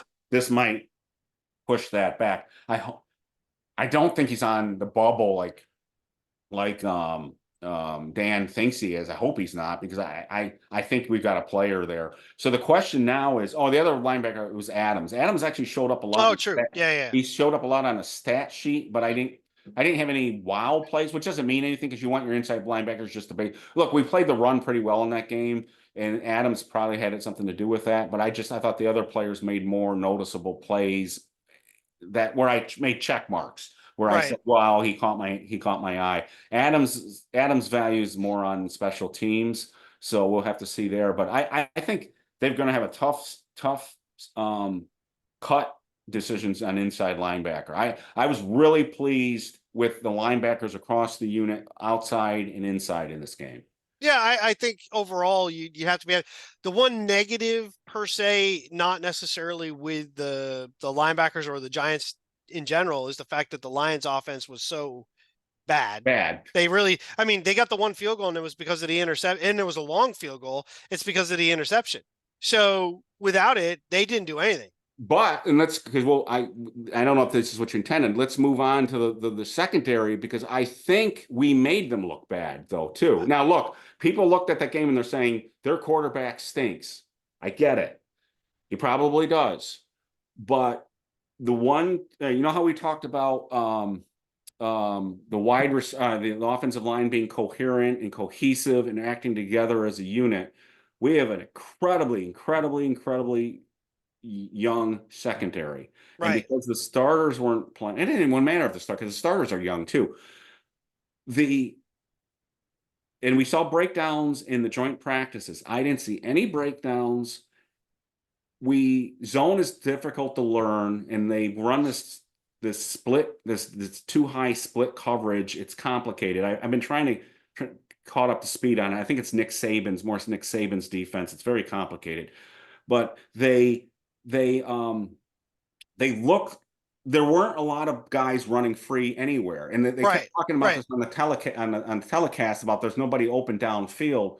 And when I watched it, and I didn't watch every snap with the all 22, but when I watched it, they weren't open. They did a great job of passing people off in the zones, and that had something to do, I think, with the Detroit offense. It wasn't just the quarterback was bad. I think we made them look bad, Sure. and I was very proud of the young guys in the secondary not making mistakes and doing something that's kind of difficult to do. This is a new defense, young guys, new defensive coordinator, first game, and there weren't any breakdowns, and they looked like they made it life difficult for the other team. And so we can talk, but Deonte Banks played a little bit in the beginning, opposite Trey Hawkins. I thought Trey Hawkins played a good game. I thought, but going down the line until we got late into the fourth quarter, when we got to the real bottom of the roster, when some of the guys had a little bit of issues, but these were guys aren't even in the conversation to make Right. the Right. roster.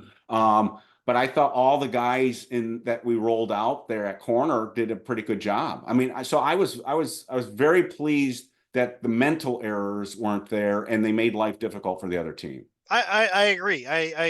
Trey Hawkins, I actually liked a lot. He was one could have been a little bit in a regular season game. They might have called They a might have called that, little touchy, but it yeah. was close though. I mean, he was playing the ball coming into the guy. He was just a little handsy. But what I liked is he was all over. There was no opening there. He had another really good play. Drew Phillips had a number of plays and special teams, by the way. Drew Phillips is everything we hoped he would be. Yes. Yeah. And he was on special teams too. He almost had that fumble. He got caught by the turf monster. He tripped and he was on his way to get the fumble. He was right there. So he's a guy that played. Newman played really well.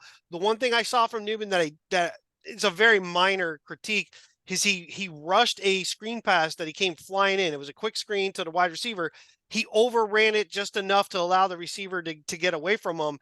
If he comes in just slightly under control more, that's a stop for a loss. But regardless, he blew the play up enough that it wasn't going anywhere anyway.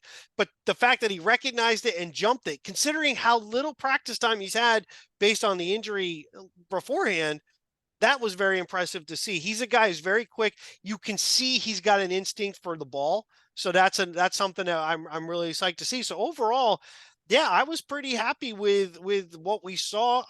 I truly hope Hawkins can be the guy to win the other position, like legit win it, because he's got length, he's got strength, and he's got enough speed to play. Where we have other guys that they're strong and quick, but they're shorter, a little bit smaller. I want a guy who can man up with some, and I think Hawkins could be that guy. Yeah, we'll have to see how that plays out because Flott didn't play, McLeod didn't play, and they're still on the conversation out there. I don't know why we haven't heard from more about Hawkins. Maybe it's mental. Maybe he's grabby, like you mentioned. Yeah. We'll have to see. My favorite play of the game was something I posted on the website was Newbin blowing up the short yardage play where I didn't notice it during the game. I only noticed it when I rewatched it again, and I instantly started a thread where it was early in the game and it was like 3rd and 1 or 3rd and 2. And Newbin, they pulled their right guard to the left in short yardage, and Newbin flew up and sent the guard flying on his butt. He's a safety knocking a 300-pound guard backwards. It caused the running back to change his path right in the Jordan Phillips, and there was a linebacker there too. I think it was Deontay Johnson. I think Deontay Johnson Yeah, got I think so. credit for the tackle, but it was Newbin who caused the play. And so in the old days, and you'll appreciate this because you're my age, So there were a lot of plays back in the 80s where giant players would get the credit for the tackle, but it was Carl Banks who blew Right. up the play Right. because he blew up the tight end. He blew, and John Madden was the first one to keep pointing this out. He'd show him on like against the famous ones was the playoff games against the 49ers, where he kept showing how he's blowing up like Bubba Franks or whatever. Yeah. And like and it caused Jim Burt to make the tackle because Roger Craig had to change his path. That's what Newman did. He blew the whole play up, and I couldn't believe it. So I don't think Newman's going to start right away, but you that was my hell yeah play from the game. I was like, he's a safety, and he just sent a 300-pound guard flying. So I like that. And I thought Javarius Owens had a really really good Yep. game. Yep. There was one game that he actually injured a player in the game where it was a running play where the wide receiver was trying to block him, and they said he hit him in the head. I don't think he did. I don't think he did that. But the receiver tried to block him, and Javarius, who's not a huge guy, just sort of like threw his shoulder into him, injured the player who was trying to block him, and then he made the tackle.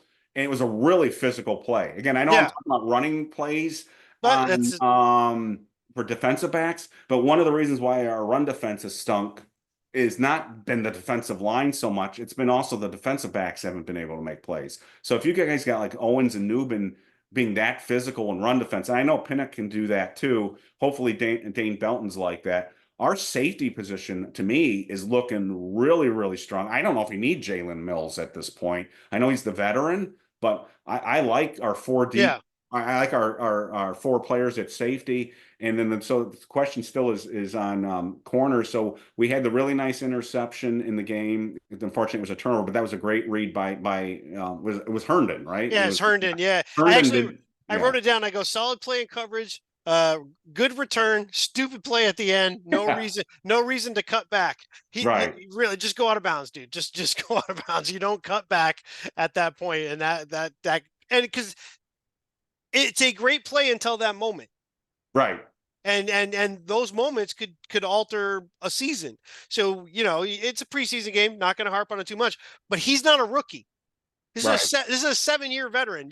Right. You get that far, get out of bounds. It's a preseason game. Who cares if you get 5 more yards? Just get out of Yeah, bounds. I didn't knock him too much on that. I know it sucks, but again, I thought I gave him more of a credit for making a great read on that. But he should. He's a veteran, but I didn't really have anything negative until they got kind of to the Goodriches and the Christian Goodrich, Holmes, yeah, yeah, yeah. Holmes, and they weren't terrible, but they weren't. Again, they're not going to make the No. team, and they were obviously picking on the one guy there a little bit, but he came back and he did okay at the end there. So I thought the secondary as a whole, my big takeaway with the secondary was I expected the offensive line to not look good, and I expected the secondary to not look good, and both proved me wrong. And they not only weren't bad, I thought they looked really good. Yeah. So that Yeah. was and then we should finish up with the defensive line before we go to special teams. But I thought the back seven was a really strong game. For the Yeah, defense. no, I totally agree. And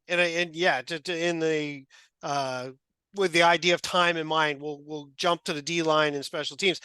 I think we just talked about a second ago. There's a number of players at in the secondary. Who are we going to keep? Who are we going to let go? There's a number of players at wide receiver. Who are we going to keep? Who are we going to let go? Well, I think the next one is the defensive line. We have a number of players. Who are we going to keep? Who are we going to let go? And I took some notes, and I'm going to say I kept an eye on Rodgers, and I went back and watched a bunch of stuff with him. I like that guy. He is very physical. He's strong. He showed some pass rush ability, knocked down a pass. He should have been called for the face mask that went against I think it went against Winley, but it was him who had the face mask. But still, I thought he played pretty darn well. I was surprised. You remember we talked about this. I didn't think they would play Jordan Phillips. I thought they know he's an old veteran, but they know him. No, he's out there playing in this preseason game. He's playing obviously to make the roster. Yeah, he played quite a bit because again, there's one of these deals where I had to keep looking up the numbers because I will say this, it's a very, very young team with a lot of players that we've acquired in the last 2 years, and I'm still not, I still am trying to get the numbers down. So it's not like some previous Giants teams where you knew all the numbers by heart. Right, So right, I would be right. like, all right, who's 99 out there? Who's nine? I know who Ryder Anderson is because he just looks different than other. But all the other linemen, you kind of had to like look up and see who they were. So the bad news with Casey Rogers is this: is they didn't bring him into the game, so he hasn't been getting. You don't hear him about him in camp. You haven't heard him like he's getting first team or second team reps, and then he comes into the game late in this game, and that's normally a bad sign. However, when he got in the game, you couldn't help but notice him. So I don't know what they're doing with him. Was a case of him going up against backups and he just overmatched them and he's not what we think he is, or are they trying to hide him a little bit? I don't know what it is, but I will say Yeah, this is he had a really good game. I agree with you completely. I don't know why he's a guy that seems to be buried. He's buried. Let's be honest. He's not up on the depth chart. He's the last guy listed on their unofficial depth chart, and he didn't get into the game until later in the game. But when he got in there, he made a lot of noise. Both running, playing the run, and rushing the passer. Quick thoughts on some of these guys. So I wanted to see things from Ryder. I didn't see him. Banks kept mentioning his name yeah. because He talked. he had a play early in the game that I think it was the first defensive snap. He did all right there, but I thought Banks they kept mentioning him when he didn't deserve to be getting mentioned. I don't think he was terrible, but I still don't get it with him. I don't see, and of course now he's hurt. We don't know how hurt he is. There've been no updates on that. It might be minor, I don't know what is, but I still don't see it with Ryder Anderson. Um, Elijah Chapman has kind of showed what he's been showing in camp. He's scrappy and he can get after the quarterback. I think I think Cy was kind of hinting at this. I think he's so different physically than what everybody else is used to blocking that he's hard to block. So he's quick, but He's I think a lot of the offensive linemen aren't used to blocking somebody that's that low to the ground. He's like a little whirling dervish out there. yeah, So does he make the 53 as this like unique kind of unicorn player? I don't know, but he made, he did what you wanted him to do. You saw him get a sack. It was kind of we talk about Leonard Marshall all the time. It was kind of a Leonard Marshallish play where he was knocked to the ground, he got up and he kept fighting and he got a sack and he was so thrilled to get a sack. But he flashed every now and then. I kept seeing him kind of again getting close to the quarterback. For as much as he played, I thought we should have seen more out of Jordan Phillips. I thought all these guys did okay against the yeah, run. yeah, yeah. I thought they all did against the run, but I expected a veteran like Jordan Phillips against backups to do more, and he didn't. Jordan Riley seemed to be what he is, so I thought there was mostly good from him. And Davidson, the same thing. I actually had a couple of plays where Timmy Horn I thought did well. So Yep. he's another guy. Um, but I will say this. So because I want to hear what you have to say. We we talked about this when we did the pregame. Bowen said he really, really liked what he had on the defensive line in terms of depth. We heard in the broadcast, however, that Dable said he's waiting for somebody else to step forward to fill that fourth spot behind our third spot behind Lawrence and Nunez Roches. Somebody Right, that will come right. in there. That seems to be competing. That seems to be where I'm at right now. So so Bowen seems to me to be overly optimistic in my mind. I'm more in line with Daboll right now. Is we've got a bunch of guys. All of them have attributes, but I don't see the fourth guy right now that will turn a very good pass rush into a potentially scary pass rush. Right. I don't see that fourth guy, and I don't think we have him on the roster, and I don't think we're gonna be able to get him this year. That's okay. Everybody can't fill every need. And again, we've got our role players. We've got guys who can play the run if Dexter needs a breather, but I just don't see that guy that you go Burns, Dexter, blank, Kayvon. Who's the blank guy on 3rd and 8 who comes in and is going to get after the quarterback? Now, do you start scheming that a little bit? And Isaiah Simmons and Aziz come in and that, but it doesn't sound like Bowen wants to do that though. So I still think we're missing that one guy that will turn a really good pass rush into a scary good pass rush. Yeah, I mean that I agree. I think I think the third guy is Anderson unless he ends up being hurt. I think you could just tell by the way he's talked about, the way he was out there, where he was. I think he's going to be the guy. I like Davidson. I hope he makes the team.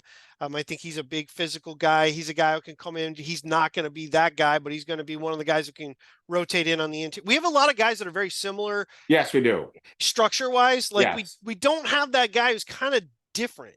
Right. But so I think we can rotate with Noches and Lawrence. We can bring other guys that can come in. They're not as good, but their body structures are the same. They do similar things.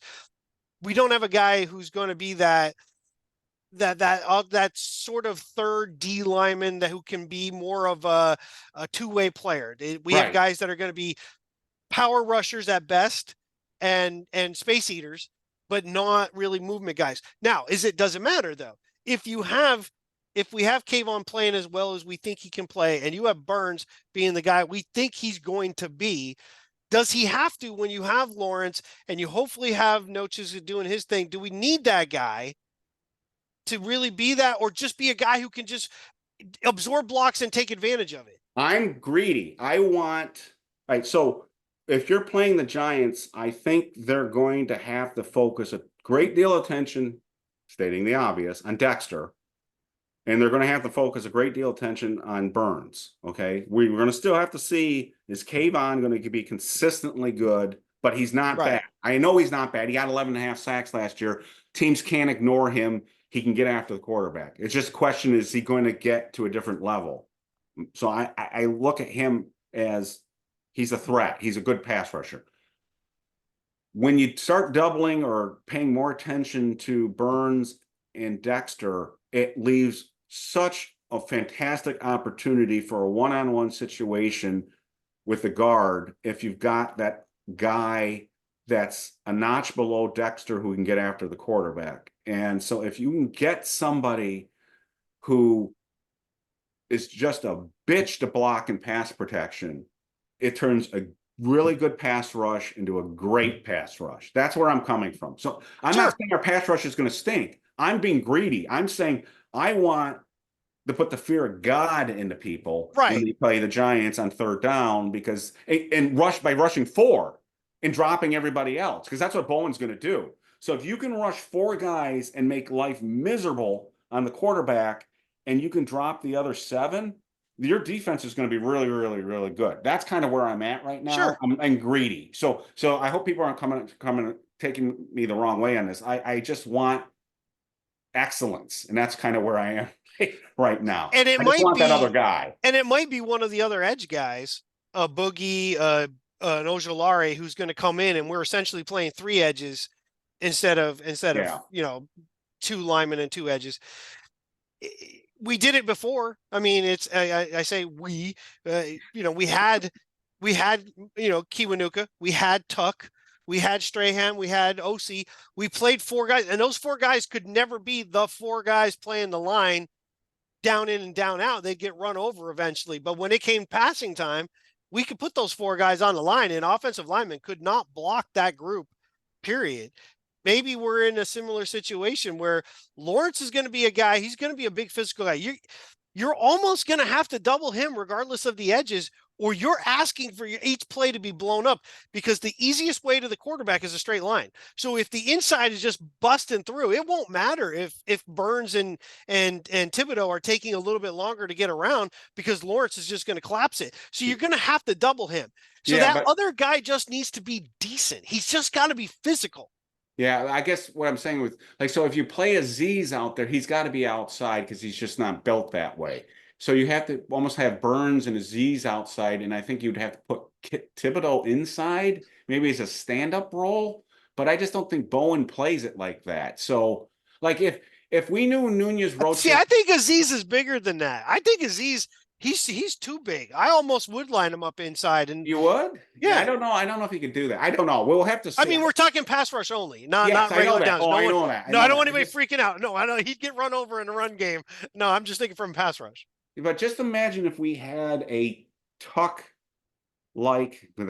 he's an all-time Giant, so maybe that's being too ambitious. But just imagine if we had a Tuck-like player that could come in next to Dexter and it would just be just a different type of pass rush. That's what I'm getting at. It's just Sure, sure. I just want to create havoc on the other team. But Tuck played So at about 270, 275. So, I yeah. mean, it's not like he was, I mean, he's huge for the walking around kind of thing, but on the NFL, for an interior, he played interior. So he wasn't that big.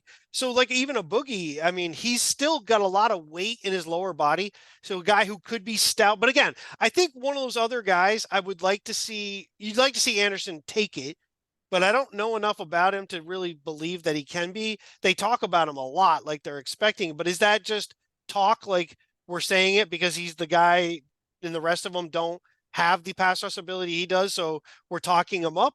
Or do they legitimately believe that he could be that guy? Then after that, who is it? You know, Yeah. who's the other guy? Because like we said before, a lot of them are very similar. Jordan Phillips is not going to be that guy. He's strictly a nose. He's just going to come in and play nose. Do you He think he does makes the team? right at the moment. I'm thinking no. I thought for sure because of his Bills connection, yes, but we have enough guys that do what he does at a cheaper cost and a younger age. That's what I was thinking. And plus, I just expected more out of him. I didn't think he was going to play, or if he played, he was going to play a little bit. But I think he played quite a few snaps, and he didn't play poorly. But he didn't like, But he didn't dominate. He didn't he dominate didn't lesser dominate guys. either. Yes. He's been a guy that should. I thought he should have done more in that game. And that's why I'm looking at him, and I'm like, well, I keep DJ Davidson and Jordan Riley over him at this point. I mean, I would agree. I I would mean, that's agree. what I mean. So I don't worry about, so like you said, and then we should move on to finish this up with the specials. But I think we're okay with, like you said, the boxy, similar type run defense guys. If we need to give Dexter a breather, like the Rileys and the Davidsons, and I think you can even put Horn in there if he makes the practice squad. Because I think Horn's better than people give him credit for. I thought he looked pretty good. I still don't see it with Anderson. So I thought I had a good game from Chapman, good game from Rogers. I wanted more from Phillips. Anderson, when he played, I don't think it was bad, but I don't know what the announcers were talking about. I Right. didn't see it. So again, mostly positive, but I still want that other guy to, like, I'm like where Dayball is. Somebody take that spot. Yeah. Go Somebody stand up. Yeah. stand up, and you win that spot. That's where I am right now. So I would think too, and this is just, I'm just throwing this out there. I have no knowledge of this. There's been a few injuries in the NFL already. Rondell Moore, I believe, with the Falcons went down and is going to be out for a while. We have a borderline plethora of wide receivers on our team, and I think one of them is potentially tradable. If we feel we need a position bad enough that we want to make, we have the ability to make a deal, and a team that needs a receiver, we might be willing to deal one of our guys to you get a guy. you really want to trade Slayton, don't I you? don't want to, but I just feel if I were running the team and I have these cards that I can play, there's only so many things that you could add. We legitimately could move that we would not be hurting ourselves to do it. Yeah, And but just keep in mind people get hurt too. So if all the Hyatt time. gets But hurt, or but we've got veterans on this team right now. We've got Isaiah McKenzie, we've got Miles Boykin. These are guys that no, I can get it. they can play in the league. What I'm I get saying it. is if we feel that we are missing something so badly, we do have a card that we could play. So if we did trade, that's what I think we would end up doing. Is I think we would trade one of the wide receivers, and I think it's got to be Slayton that we would end up trading to get somebody else if we went that route. That's all I'm saying. Well, what I will say that supports your cause is this. If Slayton sees the writing on the wall, and I think this is the writing on the wall, I don't know this for a fact, but if Slayton sees the writing on the wall and that his snaps are going to dramatically decline and Hyatt's going to take them, then he may want to trade too. So not that that matters too much, but the Giants Accommodate it. may try to help him out. They may Yeah. try to help him out if they feel they can get value enough for him. There is a tremendous value to say, look, Slayton, this is how much better the wide receiver core has gotten in this team. Hodgins was this offense a couple of years ago, late in the season, and now he's probably not making the team or is borderline making the team. Slayton was our only other guy And now you and I are talking about possibly trading him because we have other receivers. That's how much better the wide receiver room has Well, gotten I mean, now. So the easiest way to look at it is right now, forget trade. Right now, Slayton is number 4. right. I mean, he's the 4th wide receiver on the team, and that's us thinking he's 4. I McKenzie could be 4 if we kept him with his experience in the Dayball's offense, knowing that type of offense, and the skill set that he brings based on what we're looking for, what we might need. But at the moment, Slayton's 4. And he has skills, though. I mean, a team like Kansas City, they don't know what they're going to be facing in the future with possible suspensions at their wide receiver group. And Atlanta, they keep taking our garbage anyway. yeah, right now, Yeah. I mean, you took Tony, for Yeah. God's sakes, this guy's got way more production. And they've got So, Super Bowl rings now. yeah, right. So anyway, that's just something to keep in mind as far as the defense piece goes. Let's wrap it up because we don't want to go too long Yeah. with the special teams. We've talked about it a lot overall. I was surprised at some of the people that played specials, not because they might not play specials in the regular season, but just because it was game 1 and who we're playing. But Bellinger was out on special teams. I saw Johnson out on special teams.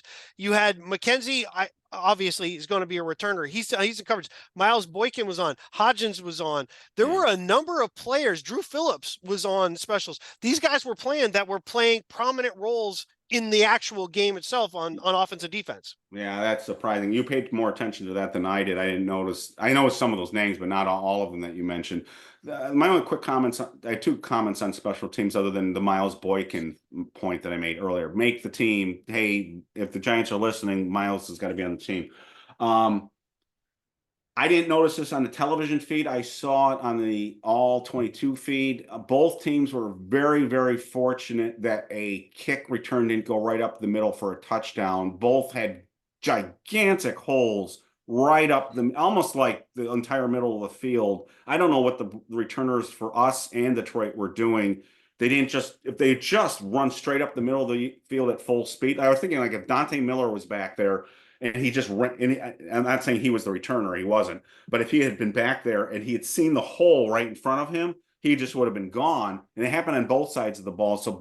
So that's something to keep an eye on because they seem to overplay the sidelines and they left the entire middle of the field a gigantic. It's just gigantic holes. That kind of scared me. Both sides did that. And this is something again that most fans aren't going to agree with me.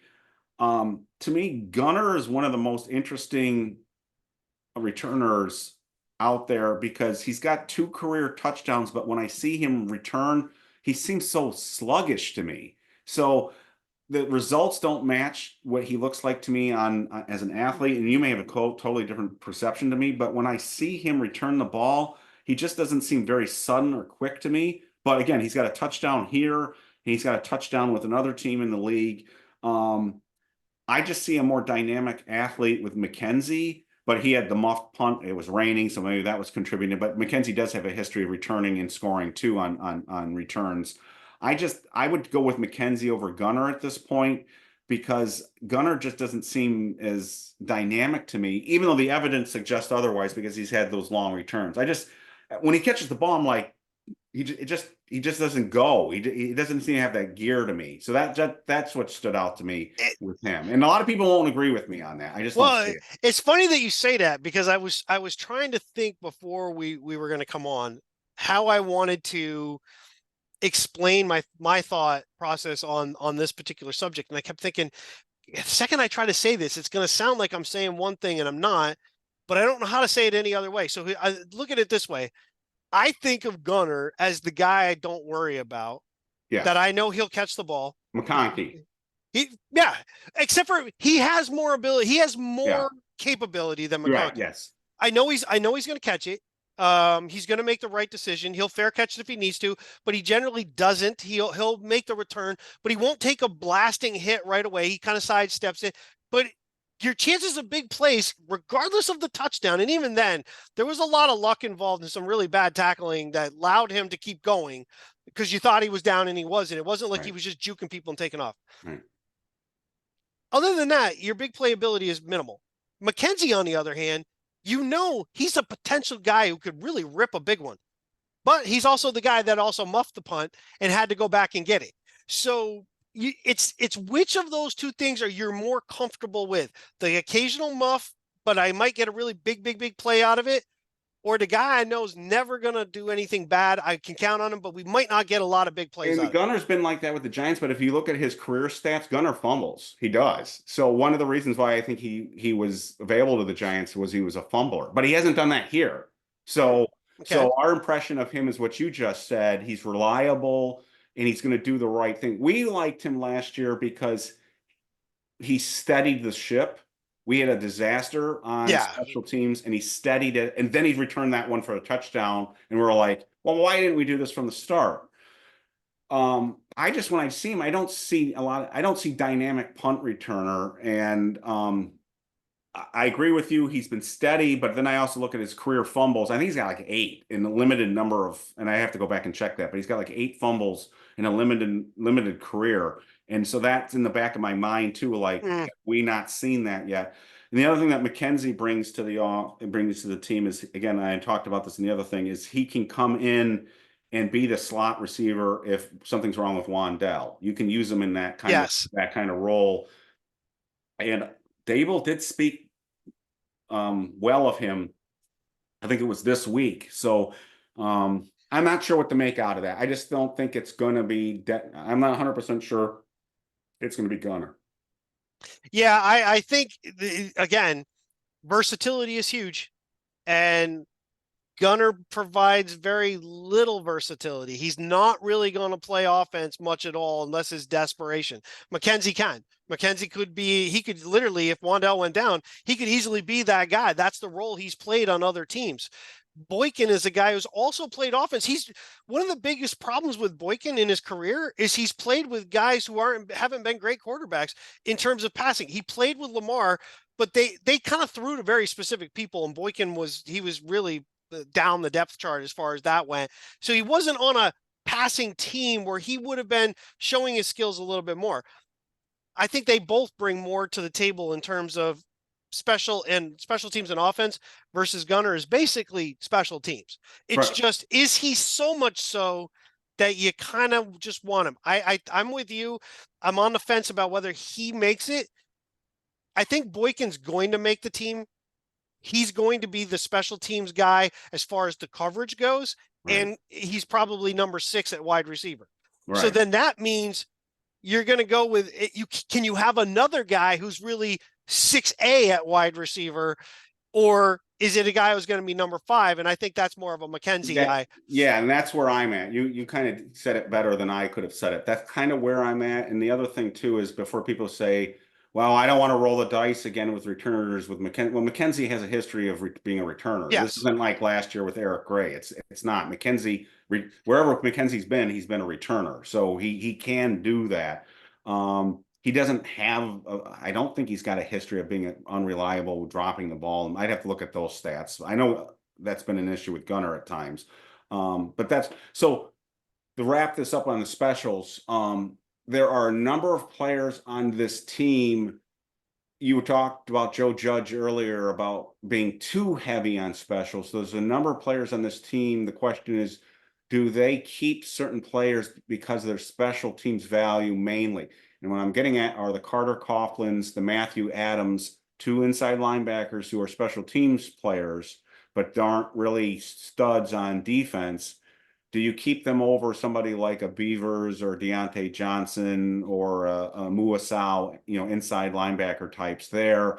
And again, the same thing kind of at tight end. You got Jack Stoll is a good special teams player. Manhurts is a special teams player. So there's a number of players throughout this roster. Do they make the team because of their special teams play at the expense of the unit? So we don't know the answer to that question. And so I would keep the real studs like the Boykins, and then it comes down to how much does a Matthew Adams really help your special teams? Is Matthew Right. Adams really that good on specials that you can get rid of one of these other inside line? I don't know that. That's And other positions are going to affect some of that too. So quarterback, if we go 3, that affects somebody yes. else down the line. Tight ends, if we keep 4, that affects somebody else down the line. And so you're going to have to be whoever it is going to have position versatility. You can't just be at the back end of the roster go, well, we're going to get 4 guys who only play special teams. But we kept extra players at some of these other positions. It's not going to work that way. So, well, and the other thing too is some people keep correctly pointing out, and I've minimized this, but they're right. They're more correct than I am. Some of these players they've signed, like the Adamses of the world, they gave guaranteed money to, and so you don't necessarily. So that's a good sign that says we don't really want to get rid of that player. However, I wouldn't pass on talent just because somebody has guaranteed money. So somebody brought that point up a few weeks ago, and I thought, well, there must be players on this roster who've been given guaranteed money and a 1-year deal that we kind of had bigger plans for and didn't use. And one that came up right away that when I looked at it was Bobby McCain. So we signed sure. that safety, Bobby McCain. He was supposed to be a bigger role player. He did make the 53, but he was inactive most of the year. And then we finally cut him during the season, and he had much of his contract was guaranteed. I hope we don't keep guys based on financial decisions rather than what we're actually seeing on the field. So Yeah, and some of that too, though. I agree that that might have been their thinking to a degree, but that's also what might have been necessary to get that player to agree to come here oh versus yeah, somewhere else. Give me the guaranteed money and I'll come there. If you're not, I'm not coming there. So you might have been forced into kind of doing it to bring them here. I don't think that guarantees them a roster spot, though, I hope especially not. now. Yeah. I think that we have more depth all of a sudden than maybe we thought we did. And that gives a little bit more flexibility where you're not married to, well, we gave this guy certain things, so we have to. So it'll be interesting to see. Injuries will play a role in that over the next couple of weeks, though. If somebody goes down, that changes everything. And now your thinking might be, well, I got to keep this guy because our position in that area is injured and weak. We're going to have to keep somebody that we didn't necessarily want to. Well, maybe we'll end it on this note. If we felt really good about our quarterback and we felt better about the other cornerback position on defense, don't you think this is a team that competes for the NFC East? I With the would rest of the say, roster, with the rest of the roster. see, I would say I have no problem saying it. I was saying it before. I thought this team could easily compete for a playoff position this year, just based on wild cards and things like that. I agree. I think if our offensive line is healthy, if Daniel Jones plays like he did in 22, and I know 15 touchdown passes is not a lot. I'm not talking about that. I'm just saying if he plays to the level that he can with better players, you would assume stats would be a little bit better. So if he can play to that level with an improved offensive line and other players outside now bring us, I think we are. I think the only thing you're concerned about is depth at some crucial positions. One, is Daniel the guy? And then our backup position, make sure that that's healthy too. Cornerback, we don't know who's starting on the opposite side of that at the moment. And then you've got to look maybe the defensive line. We have a lot of guys that are the same. We just talked about it, but we're a little thin though, in that the drop off of talent from the first group to the second group is fairly significant. So yes, they're similar playing types, but I don't have a different player, someone who brings something different to the table in that other role. I have a bunch of guys that are similar. So yes, I agree. I think we very well could. I think people forget every year is different. And I've heard a lot of things coming out of Dallas that's not so great right now, and they've got a lot of contract problems and some players very unhappy. Philadelphia, there's a lot of crap that's been going on behind the scenes with Jalen Hurts and Sirianni that they've tried to make changes to try to help that, but I don't think that's a marriage that's going to last a long time either. This team needs to develop this. They remind me right now of we're like the 84 or 85 Giants coming in maybe, or the 2005 Giants that took 2 more years before they got to the Super Bowl, but we have that kind of talent level. I'd like to see what happens, but I agree with you. It's quarterback. If we got to if Daniel Jones can rebound and stay healthy, which is a huge if. That's Yeah, we don't even only know. if, that, if I only had $1 million. Right. So that's the biggie. I mean, you can live with holes in the other parts of the roster. I mean, there's every team has players that if that player goes down, you're in trouble. Ours is Dexter Lawrence and Andrew Thomas. If they went down, it's a different team. But that's how kind of important Burns it shows you what a great deal the Burns deal was. Burns looks like he's going to be that kind of player. You know, Neighbors looks like he's that. But Right, the thing right. is, the Giants are starting to acquire um, players on their roster who other teams would very much like to have on their roster. Other teams would say, I want a Neighbors, I want a Thomas, I want a Dexter, I want a Burns. Even though Carolina got rid of Burns, Burns looks like the real deal. I mean, he really does. So we're starting to get more of those players, and when you get enough of those players, you become a very difficult team to beat as long as there aren't these incredibly giant holes everywhere else in your roster. If your offensive line is just decent,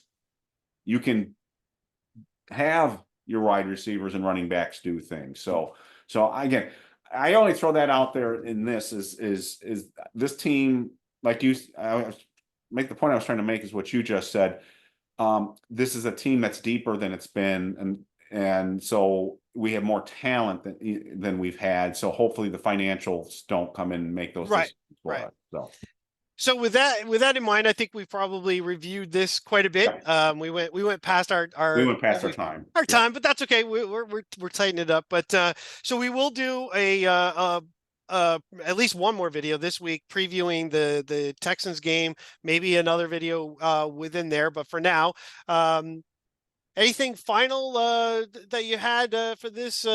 It's week one. I tend to think people overreact in so many different directions. I was happy with individual play. I didn't really care about the ultimate score. I think, had we played full on starters against their starters, I still think the game would have been very competitive, both sides. I think overall the Giants played pretty well. Yeah. It's got to be built upon from there. The only thing I'll say is no one ever remembers the games in the preseason the following year. So next year at this time, you and I will be like, what happened? Like, what Right, happened right. last year? Who? So got to take it with a grain of salt. The only thing is I'll say is, like I said, it just seemed competent. They seemed professional, they seemed Yes. competent. And the areas that I was most worried about were the areas that I was most impressed about. So that blew me away. So the ones I thought the offensive line would be bad, it wasn't. I thought the secondary was going to have issues, it wasn't. So I'm very pleased. I came away from that game going, wow, I feel great. I think this is the most excited I've been about the team in a while, because we didn't know in 2022 they were going to be good. So, Right. you know, Right. at this stage, this is, and I don't mean it from a standpoint like they're going to Super Bowl and they're a playoff team. What I mean is I feel like they've got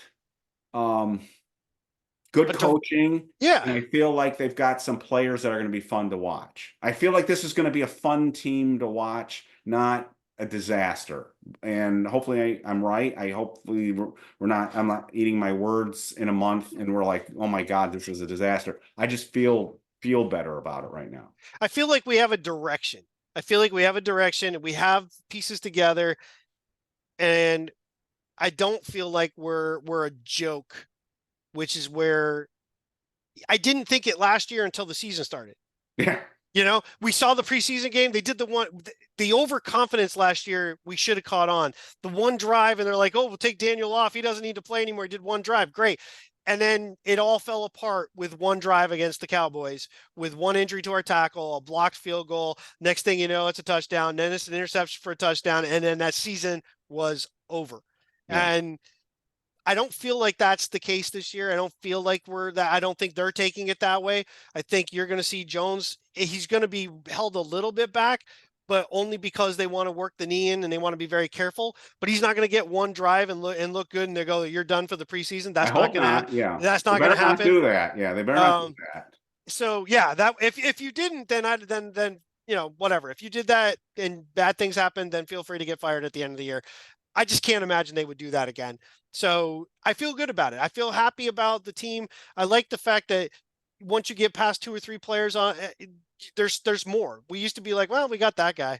You Yeah, know, it's like so it was like, oh, we got Barkley on offense, that's it pretty much. right? So now you feel like, well, people will say, well, it's just Neighbors now. No, I like Wandale I Robinson. I like like Wando. Hyatt. I think the offensive line I think Theo Johnson can do some things. So when you get somebody like a Theo Johnson and Daniel Bellinger's your number two, that looks better. The tight end group starts looking better. So I just think they've got to get they just got to get things knocked down. The only fly in the ointment right now to me on offense is Schmitz. They got to get him back sooner than later, or we're playing musical chairs on the offensive line again. They got to get Schmitz back in there, and they got to lock down who's the opposite corner from Banks, and maybe that'll change during the season too. Maybe they'll try a number of bodies in there, but those are the two spots right now that I'm kind of like, other than quarterback, obviously, but those are the two spots. One's injury related because of Schmitz, and the other one's talent related, the corner thing. Agreed. Yeah. Okay. So there's a review for the Lions Giants game. So you were watching Inside BBI with John and Eric, and please subscribe. We're going to be doing more. Make sure you check out bigblueinteractive.com. You can catch there tons of threads on both the games, players, just other topics, and even non-football topics. So check it out, and check out Sai's review of the game too, as we want to make sure give a shout out to him. So with that being said, Eric, another great show, and look forward to the next one. Thanks. All right. Thanks for watching.